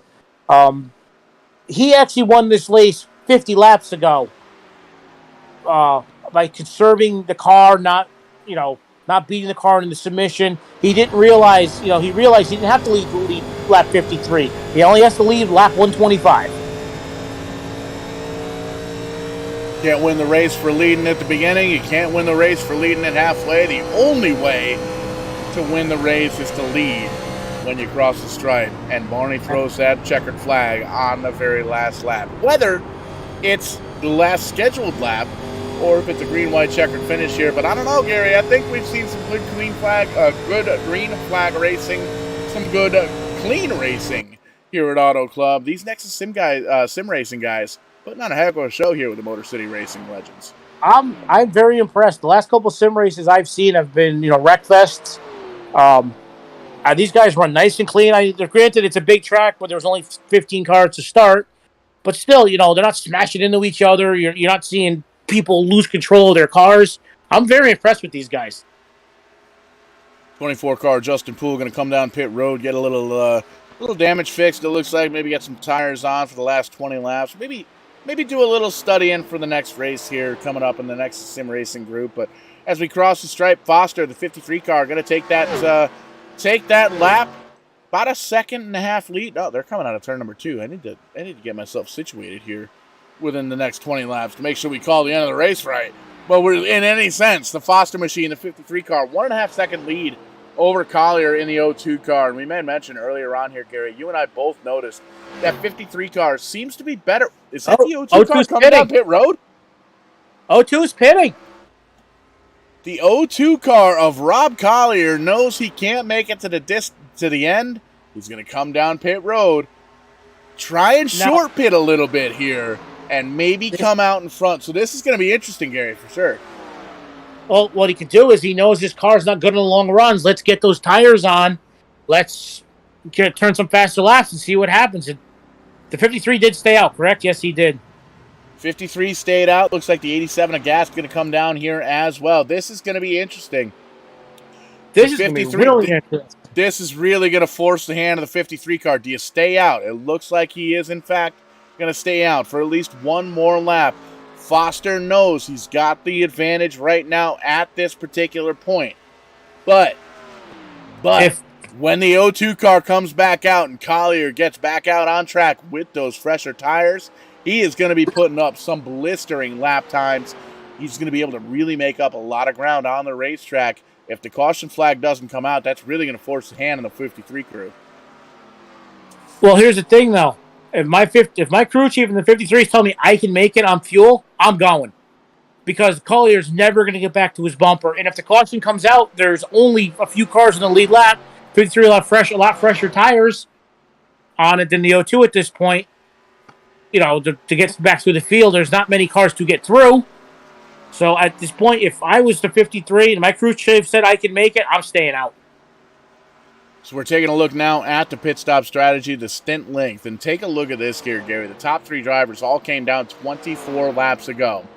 Take a look at that 4th place driver, the 11th place, Taylor. 44 laps on his current tires, on his current strength, on his current fuel tank. 44 laps. 24 plus 18. Is that less than 20, 45, 20, 18, 24, 34, carry the 1, 44. Foster, I think, can make it. Okay. All right, good. So I don't have to do math. The 53 is coming down pit road. I don't have to do math. Okay. Thank goodness. But can the 11, can the 39, can they make it? That is going to be something big. The 11 car stays out, as does the 39 of Bramble. Bramble going to inherit the lead probably next time by. Didn't quite have enough to get to the stripe there, but man, oh man, Edward Foster, if you're the 53 car, giving up the lead. If you're 39 and 11, just stay out. I wouldn't come in. If I could make it, why come in? You're going to finish, you're going to finish 3rd or 4th anyways. Well, the 11 car is going to have to come in. He's been out on track for 45 laps here at this point. I don't think he can make it. But Bramble, the 39 car, he came back down onto that last caution 25 laps ago, as did the 48 car of Miller, who is your current leader with 17 laps to go. 25, 17, 25, 35, 55, 40. He can make it. He's going to be slow. But he can make it. He's about 32 seconds up at the moment. So even if he's 2 seconds a lap slower, that's going to put him right there at the end. I mean, on his bumper. And that. It's the 53 coming up in front of him. So the 53's got to do a whole lap now to catch up to the 39. And keep an eye on this 53. Check this out. The 53 car is the first car 1 lap down. And the car in front of him, that 48 car, that's the leader. Look at how much faster that 53 car is on those fresher tires. You look at all that. You take in that entire scenario. There's 15 laps to go for Miller in the 48 car. He knows that 53 car is going to be the car to beat. But he has an entire lap minus about 3 car lengths. Okay, minus about 10 car lengths now. Do you stay out? You're on older tires. Do you stay out? Do you hold on to it? Gary, you're in this position. You've driven these particular cars before. What do you do at that point if you're the leader? If I'm Miller and the way that 53 and the 02 have been running, I'm staying out. I don't know the championship scenario with these guys, But if the 48 wants any chance of winning this race, he better stay out because, got to remember, Collier, the 02, was only 30 seconds behind him. And it's going to be an interesting points night tonight because we made mention Pressey in the 94 car. He's out of this race. The 94's been out for a long time. He came in as your points leader. Rob Collier, P2, looks like roughly 25 points back. So it's going to be a great night for Collier if he can get back up. Even if he finishes in the top 5 running P5 right now. He's got fresher tires. He's got a tank full of Sunoco race fuel. Matthew Stephen, we mentioned his name, the 98 car running P4. He's third in points. Terry Freer, he's been a factor all night long. He's the first car, 1 lap down. That's your 4th place driver. Derek Miller, going to be the 5th place driver in points. So really going to be a shakeup in the points if it were to end right now. But the 38 car, he's already going to throw in that white towel. He's like, you know what? Let's come down. Let's take care of it. Let's get some tires. Let's get some fuel. Does the 48 car stay out? Does the 11 car? Does the 98 car? Do they stay out? But Collier, back up into the top 5. He's going to be racing his way to a podium finish here with 13 laps to go. 48, 11, 98. Do they stay out? And in the last 5 laps, last 3 laps, Collier's picked up 5 seconds on the 48. So at the rate he's going, he's going to catch him with 4 laps to go. Picking them up, putting them down, and that is the story of the game here. The 48 car holding on to the lead right now. You can see the 11 car right in behind him in the Budweiser machine. Jeff Taylor doing everything he can to try and hold on to a solid finish here tonight. The 98 car of Matt Stephen to be exact, 6.5 seconds on back. And then there's the 02 car. Rob Collier getting around some lap traffic, getting around a little bit slower. Tang. I haven't had Tang in like 15 years. How about that? But the 49 car picking up a little Tang sponsorship. How about that? Good to have a little orange drink on there. I didn't know they made Tang still. I don't know. They may not make it anymore. I don't know. There might just be an old logo. But in any sense, you can see just how quick that 02 car of Collier is. That's going to be dangerous. These drivers, if the caution flag comes out here in the final 10, 11 laps, and you're the 02 car, do you come down? It's a catch-22 at that point. Do you come down with everybody else to make sure you're on the same tires and race it out between the 5 cars on a lead lap? Do you stay out for the track position? Oh, Miller pitted. 48 pitted. 48, Derek Miller giving up the lead, coming down pit road. There you can see he's going to at least put right sides down on that car. He's going to drop the right sides, and he's putting left side. That's going to be a long pit stop to make under green here with 11 laps to go. Jeff Taylor in the 11 car, he's going to inherit the lead, 3.3 seconds, but Matt Stephen in that 98 car, catching him in a hurry. You can see just how quickly, down to 3 seconds, right around there. You can see he's still working with the 46 car Freer. He's going to be the first car 1 lap down, but the 98 car, going to see if he can make a little magic happen and try and catch up on that number 11 car, the current leader. We'll take a look at the pit stint length. Say that 5 times fast. 52 laps. Whew. 52 laps. Since that 11 cars come down pit road. I don't know, Gary. 10 to go. What do you think? I don't know the fuel mileage here. I'm sorry, guys. I wish I knew. If I was him, once again, just stay out at this point. You have a 22-second lead right now. What about Steven Stu? Can he make it? What's Steven's situation? So Steven can make it, I think. Steven in the 98 car, 33 laps since the last time. 20 laps, there's a difference, and we only have 10 to go. So 98 car might be making a little fuel mileage happen here. Because Collier is about 18 seconds behind him. So let's see what happens here. This, you know what? I noticed the 98 car, he did pit later, a couple pit stops ago. Nothing to see here. Okay, there's nothing to see here. Nothing to see here except for a fuel mileage race live on Medane TV. Man, oh man, with the green flag, we've had 2-3 green flag stops here tonight. There's only 4 cars on the lead lap, but that's not to say that there's not action all the way around this racetrack. Taylor, 80-11, don't know if he can make it. It's close. If he can, it's going to be close. The 98 car potentially can make it on fuel. Can he make it on tires? How bad has he abused that equipment in the 98 car? Actually, Collier's not really catching him as fast as I thought he was now. He's 21. He's 21 per seconds behind the leader, and he's 17 seconds behind Stevens in the 98. Stevens can make it because if Taylor went 54 laps, Stevens is going to be like 58. Like 46 laps, so he should be able to make it.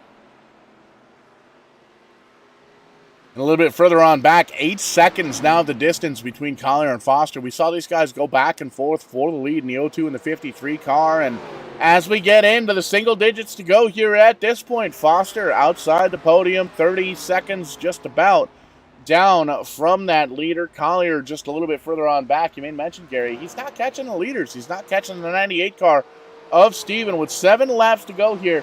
If it stays great, the 11 coming down pit road, Taylor. Oh, as does the 98 car.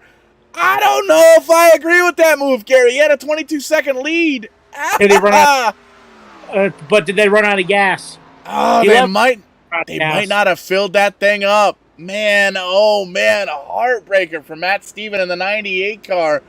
Oh, we'll see if it's got to be a splash and go. It's got to be a splash and go at this point. Taking a look at the left-hand side of your screen, Collier's coming. That 02 car, he smells that lead. He wants it. He wants it. He's going to take it. The 02 car of Rob Collier. He's going to take over that lead. Steven in the 98 car going to take over going to come down pit road, as does Taylor. Foster's going to take over the second lap, or the second position here, but he's 7.5 seconds. Look at how quick, though, that time's dropping, Gary. Edward Foster in that 53 car, man. Coming out of turn number 2, he's got that thing hooked up. I don't think he's got enough time, though. We're going to get a high five from Barney in the flag stand at this point. I don't know if he's got enough time to catch him if we stay green. The reason he was catching so quick because Collier ran up on those 2 lap cars, which Foster's got to deal with too. So we'll see what happens. But it looks like the 02 of Collier's night tonight. 100%. He's just going up high. He's going to get around, take the casual route, take the scenic route around these lap cars, the 9, the 14. Hey, guys, how you doing? Down in the 9, the 14 car of Lemon, both now 2 laps down. And that's not to say that they're slow. That's the 02 car being quick. Collier has picked him up, put him down here tonight. Very good with the setup. You can see Foster in the 53 car has a very quick car. He's down to 6.6 seconds. The gap now, but we already got the high five from Gary in the flag stand, or from Barney, rather, in the flag stand. 5 to go. That was a lap ago. We have 4 laps to go here at Auto Club. Doorstop Nation on board with the title sponsorship. That 02 car looking high, wide, and handsome here at this point. At Collier, looks like he's going to cruise to, it's 6.3 seconds ahead now. We thought the fuel mileage game was gonna play no effect. If I'd like to talk to Taylor in the 11 because she looks like he's gonna finish third and find out if he could have made it, which I don't understand because the 98, unless he didn't top it off, he was 10 laps less in the run than the 11 was. And that's one of the things to definitely keep in mind here in the iRacing world. And we had mentioned, with these 87 cars, you don't have a Cup Series pit crew. You don't have an Xfinity. It takes a long time to fuel these particular style of race cars. And it may very well have been he wasn't on pit road long enough to get fuel into the car and just had to come down. Didn't get the thing full. And that's a tough break. And you don't really plan for that in these 87 cars. You plan for a bunch of caution flag laps. We've only had 3 cautions here tonight at Auto Club here, and we're getting ready for 3 to go. Getting ready to take popsicle sticks from Barney up at the flag stand with 2 laps to go here at Auto Club here in the NEXUS Sim Racing Group. And with these cars, they have 22-gallon fuel cells too. Today's cars run 14. And today's cars are made out of beer cans too, but I digress. Yeah, looking like a solid points night for Collier in that 02 car. Came into the night second place in points. The leader, Nicholas Pressey, 733 points. P15 out of the race. First car out of this action. Watching the racing action here on Bedane TV, on YouTube, on Twitch, on Facebook. Rob Collier came in 709 points. Going to have himself a really good points day. Going to get himself moved on up a little bit closer to that championship trophy. He's going to come out of turn number 4 and cross the stripe with that white flag. That white flag. O2 car. 1 lap to go, and you can see Foster within 5 seconds, way back there at this point, and unless something happens with that O2 car of Collier, it looks like he's going to have himself that good points day. You see the 14 car, he's going to try and dodge and weave and lead, try and maybe make one of those laps back. Not quite. 14 car, 2 laps down, struggling with it just a little bit. But how about that O2 car? Collier up in the top 2, top 3 all night long. 3 and 4 just has to make it work. One more time, and there you see it. Checkered flag waves, the flash bulbs go off out in the stands. How about it for Collier and the O2 car? Going to come home with a victory, have himself a solid points night. 15 spots gained on the points leader. Gary, that's huge. That's huge. That's very huge. He ran a very consistent race. He led most of the race. Very consistent race. He ran a very nice. He's a very smooth driver. I don't know what else to say. He did very well this evening. It was between him and the 53. The pit strategy didn't work out in the 53's favor. But all in all, a good night for the O2 and the 53. I mean, they pretty much dominated this race tonight. And there you can see it. 5 cars finishing on the lead lap. Rob Collier coming home with the victory in the O2 car. Edward Foster right in behind him in the 53. Jeff Taylor in the 11 car. A little bit of late race pit strategy there. Comes home with the podium in P3. Derek Miller, Robert Gass going to be the 5 cars on the lead lap. Matt Stevens, Steve check that. Steve. Where did Steve come from? Shane Calhoun. Going to be the 3 drivers, and Terry Free are going to be the 3 drivers. 1 lap down. DL Lemon, Stephen Downton, Tyler Bramble, 2 laps down. Justin Poole, 3 laps down. Tex Linder, 4 laps down. And Shane Gentry, Nicholas Pressey back in 14th, 15th. Some early race foes that happened there. But all in all, phenomenal race. Picking them up, putting them down. Gary, your debut here at Verdane TV. We're not done yet. We still have some post-race interviews that we have to take care of here. But we'll make sure we get to that. But great job here tonight, Gary. Man, I didn't know you had it in you. Thank you. I thought sometime was a little rough. We had some dead space there. I'm starting to get used to it towards the end. I know I don't have the most fluid voice for doing this, but I had a blast. And I'm sure the fans out there had a blast as well. And speaking of fans, and speaking of guys that like having a blast, Joe from Doorstop Nation. Man, it's the first time we've had you up here in the booth for one of these races. I know you've jumped back in here with the NEXUS Sim Racing Group, especially with these Motor City Legends. But, man, you got flag to flag up here in the booth, man. What'd you think? That was great. I was highly entertained. It was an awesome race. Congrats to Rob on the win. And yeah, it was the first time I actually watched the whole thing. I mean, I watched the last many races on YouTube and stuff. But I watched, the highlights here and there and see stuff. I watched the whole thing, and it was highly entertaining. I actually got into it a few times. If you heard me pipe in a few times there. 100%. That's what it's all about, man. Entertaining the masses here. That's right. At Verdane TV. And let's take a look at a little post-race action here. See if we could take a look here. Gary, I think we're going to have you interview that 11 car here in 3rd place. But before we get there, we're going to see if we can catch up with our 2nd place driver, Edward Foster, in that 53 car. Back and forth between that 1st and 2nd position. Man, oh man, Ed, great race all night long. What did you need to come home with the victory here?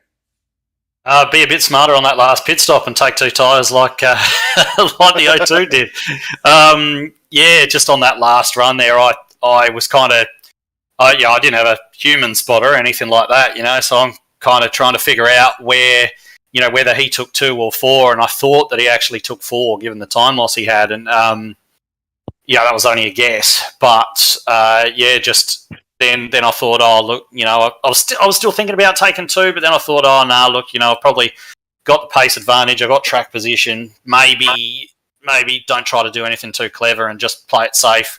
take 4 because I really didn't want to be in the position where I was on 2 and he was hunting me down. So, played it safe, took 4, and it turned out to be the wrong way. I kind of wish this race was a little longer, but it is what it is, P2.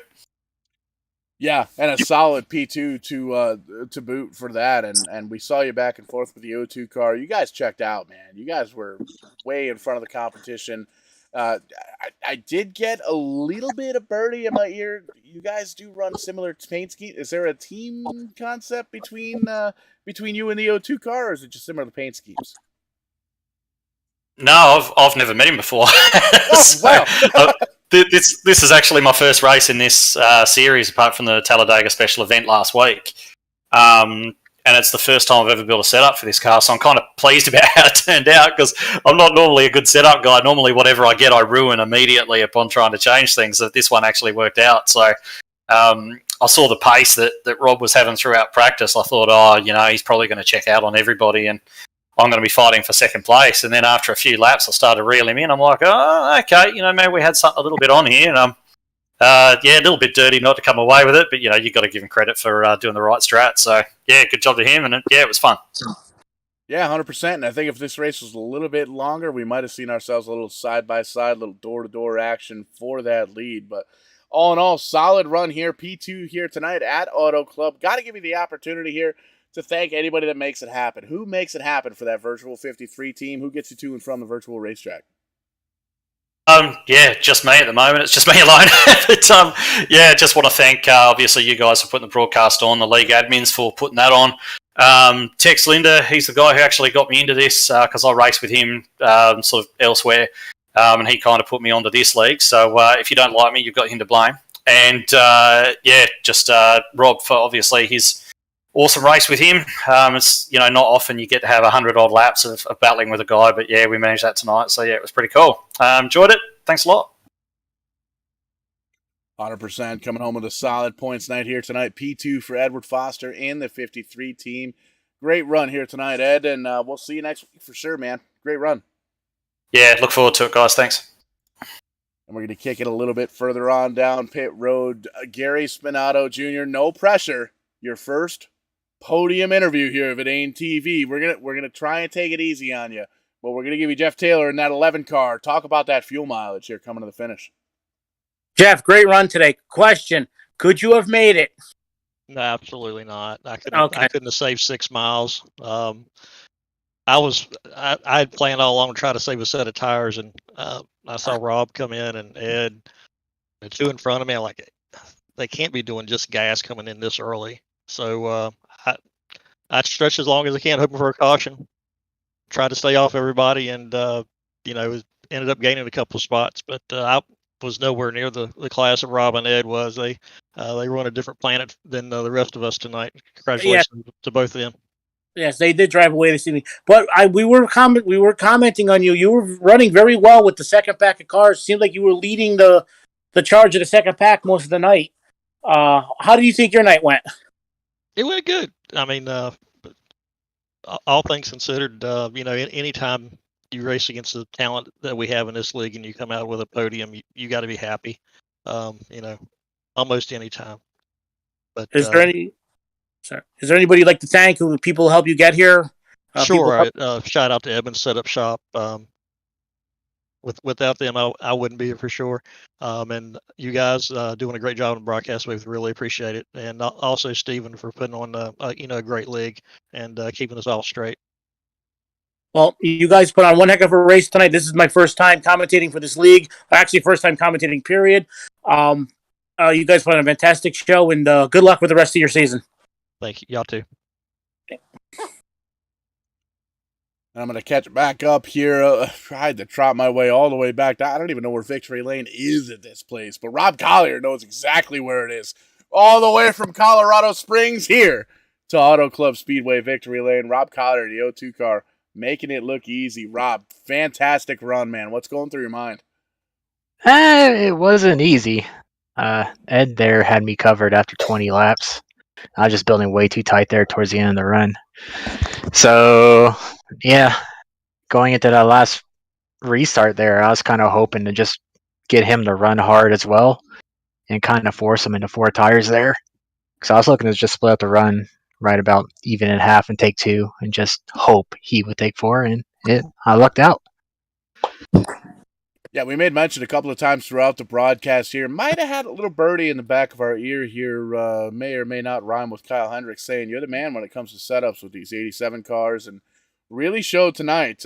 Definitely had the field covered here. That 53 car right there in your tire tracks, and a little, I don't know, a little bit of pit strategy maybe. I know you definitely came down a little bit earlier, lap or two, maybe 3 laps earlier on that final pit stop. Did those tires, the 3-lap tires, the 3 laps rather, having newer tires, did that play a factor into kind of the finish of this race? I mean, initially with this new tire build, the car just took off much looser than obviously on 4 tires. To the point, I think I was only maybe about on a good clean lap, half a second faster than Ed on his 4 older tires at that point. And it's just the difference with pit stop times with these 87s. That's like a good just 12 seconds off of pit road right there. It allowed me to build enough gap just with that difference of pit time to where even with his 4 tires, they would equal out after about 15 laps. And it definitely showed out here on the racetrack here tonight. And long green flag runs was the name of the game here tonight at Auto Club. A little bit different since the last time we saw these cats here on Verdane TV, but definitely a welcome change and really shows the different strategy that gets into it. And it's great to see that O2 car in victory lane. Solid points night. The points leader, the 94 car, Pressy, out of this one early. Scored with a P15 finish rather. You came in P2 in the points, about 25, maybe 30 points on back. This has definitely got to be something to really give a shot in the arm for that trophy for the end of the season. Yep, and it's nice to rub it in his face next time I get to talk to him. So, and that's what sim racing's all about: is rubbing it in your buddy's face, saying I was better, especially on Verdane TV. But man, Rob, great run here tonight. Solid victory. Good points night all the way around. Who makes it happen for you? Who gets the O2 car, the virtual O2 car, to and from the racetrack here tonight? all right, so 2 people tonight. First would be that guy, good old Kyle Hendricks. He actually came up with a stupid fast, like 1-2 lap setup for this car. Honestly, if I went with that, we probably would have saw a 41-second lap in race trim. That's just how stupid fast this car was with that specific trim. But other than that, of course, shout out to wife because she lets me do this and not nag me about it. So that's great. And yeah, and of course, good old league here. Hopefully we get some more takers going on down the road and more people aren't afraid of the idea of these 87 cars with the open setup. I think the biggest thing is like these cars now are nothing like when they first came on to the actual sim. They're a lot more controllable now, and I think they're one of the easier cars to set up, to be honest, in the entire sim. So hopefully we get some more people out here and have some fun. 100%, and that's what it's all about, having fun and entertaining the masses and coming home in at victory lane here for the O2 car.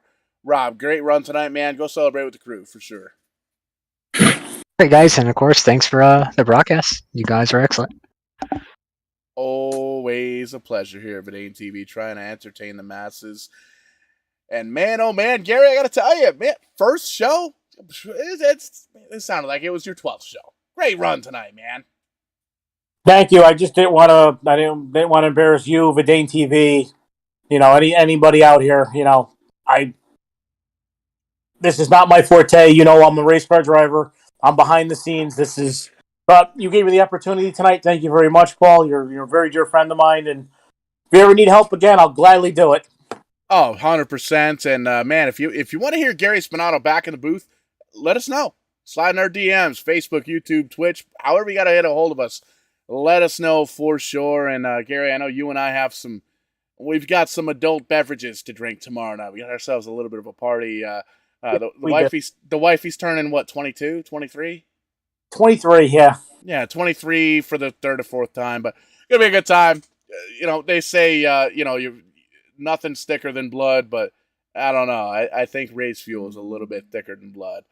Gary Spinato, one of my best friends, let me drive his race car a handful of times. How stupid can you be, huh? But hey, this guy came home with a top 10. Rent a race car on Facebook. If you're in the Northeast area of the United States, check it out. Definitely worth the trip in. We've had guys fly in from all over the place. We've had sim racers fly in. Josh Parker, Ian Plash, Jarrett Bolliard. You may have mentioned these. You may have known these names. You've heard these names.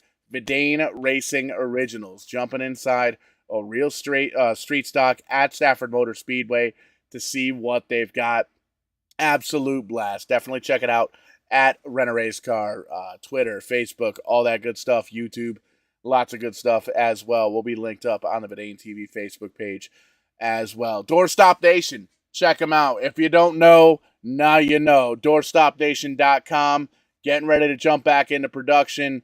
Gonna be a blast. Gonna supply the world, the universe, Mars. We're gonna talk to Elon Musk. We're gonna get doorstops on Mars. It's gonna be a blast. Joe, great to have you back in the sim racing community, man. Great to have you back on Vidane TV.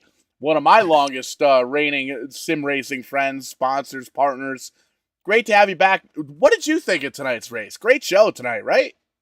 Yeah, it was great. Thank you, sir. It was great to watch it, and yeah, I got into it, man. It was great, and good to talk to you again. I mean, and we've known each other forever. Seriously, I mean, it's been since, gosh, 2007, 2008. I guess I started in NASCAR in 08. So we must have started talking to each other in 08. Does that sound about right? That sounds about right. It really does, because that 06 was about when Steve Lavender and myself kind of started with the Vidane Racing, and you know, Doorstop Nation was one of our first official big-time supporters, so it was always cool to have. Kind of have that feather in the cap, for sure. But thank you, sir. Yeah, it means a lot to me, too, and to know all these people for all these years, and I still get messages all the time and emails all the time from different people all around the world that I've sent doorstops to. Even just a lot of race fans in general, because you know my site was on a lot of different drivers with front row racers. At the time, they said different drivers, you know, so a lot of fans from all kinds of different drivers still message me, and now I'm gonna be back making doorstops so I can send more out, and you know, and hopefully be the all leader in doorstops in the country or the world and maybe the universe, like you were saying. That's it. The official doorstop of the universe. DoorstopNation.com. Thank you. 100%. Guys, I don't want to sound ignorant, but can I ask what doorstop is?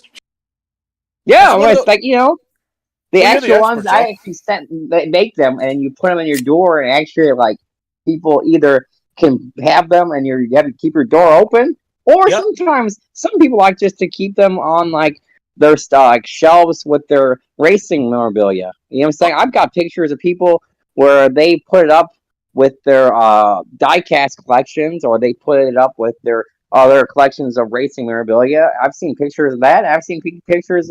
This one guy, he owns a car dealership in Florida, and he messaged me back in 08, and I sent him a bunch of doorstops. I think I sent like 20. And he actually used them in his car dealership, and he actually used them in his showroom with all the cars and all of his offices. So that's pretty cool. That is pretty cool, man. Yep. So yeah, anybody, by the way, watching, you can just message me. You know, Doorstop Nation. We're on Twitter. We're on Facebook. We're on all that stuff. Just message me, and I'll send you one out for free. It doesn't cost that much for postage. It doesn't weigh that much. It's only like $1. You know what I'm saying? Postage. So anybody that's watching right now, just get a hold of me. I'll send you a doorstop out for free. Cool. Send me when you do, if you want, send me some stuff. I'll put it on my cars for you. You got it, bud. You got it. I'll do it. Thank you. I will do it. Thank you. Look at that, guys. Making the magic happen here at Vidane TV. Friendships and sponsorships alike. But we're gonna call this it. I gotta go to bed, man. Me and Gary are hooking up tomorrow night. It's the wifey's birthday. We're gonna be drinking some adult beverages, eating way too much food. Gonna be a good time. Spinato's always a good friend of the Stricklands, and always good friends here at Vidane TV. Gary Spinato Jr., co-owner of Rent a Race Car, making his broadcast debut here on Vidane TV. Phenomenal race. Collier coming home with the victory. Solid points night for him. I'm Showtime Paul Strickland Jr. That's Joe from Doorstop Nation. Check him out, doorstopnation.com. Twitter, Facebook, YouTube, Twitch. We're all over the heckin' place, for sure. But we got some beers to drink, and we got some partying to do. So we'll catch you on the flip side. And when we do, we are gonna be doing it live right here on Vidane TV. Thank you so much for tuning in here on a Friday night. We will catch you on the flip side when we do. We'll be doing it live.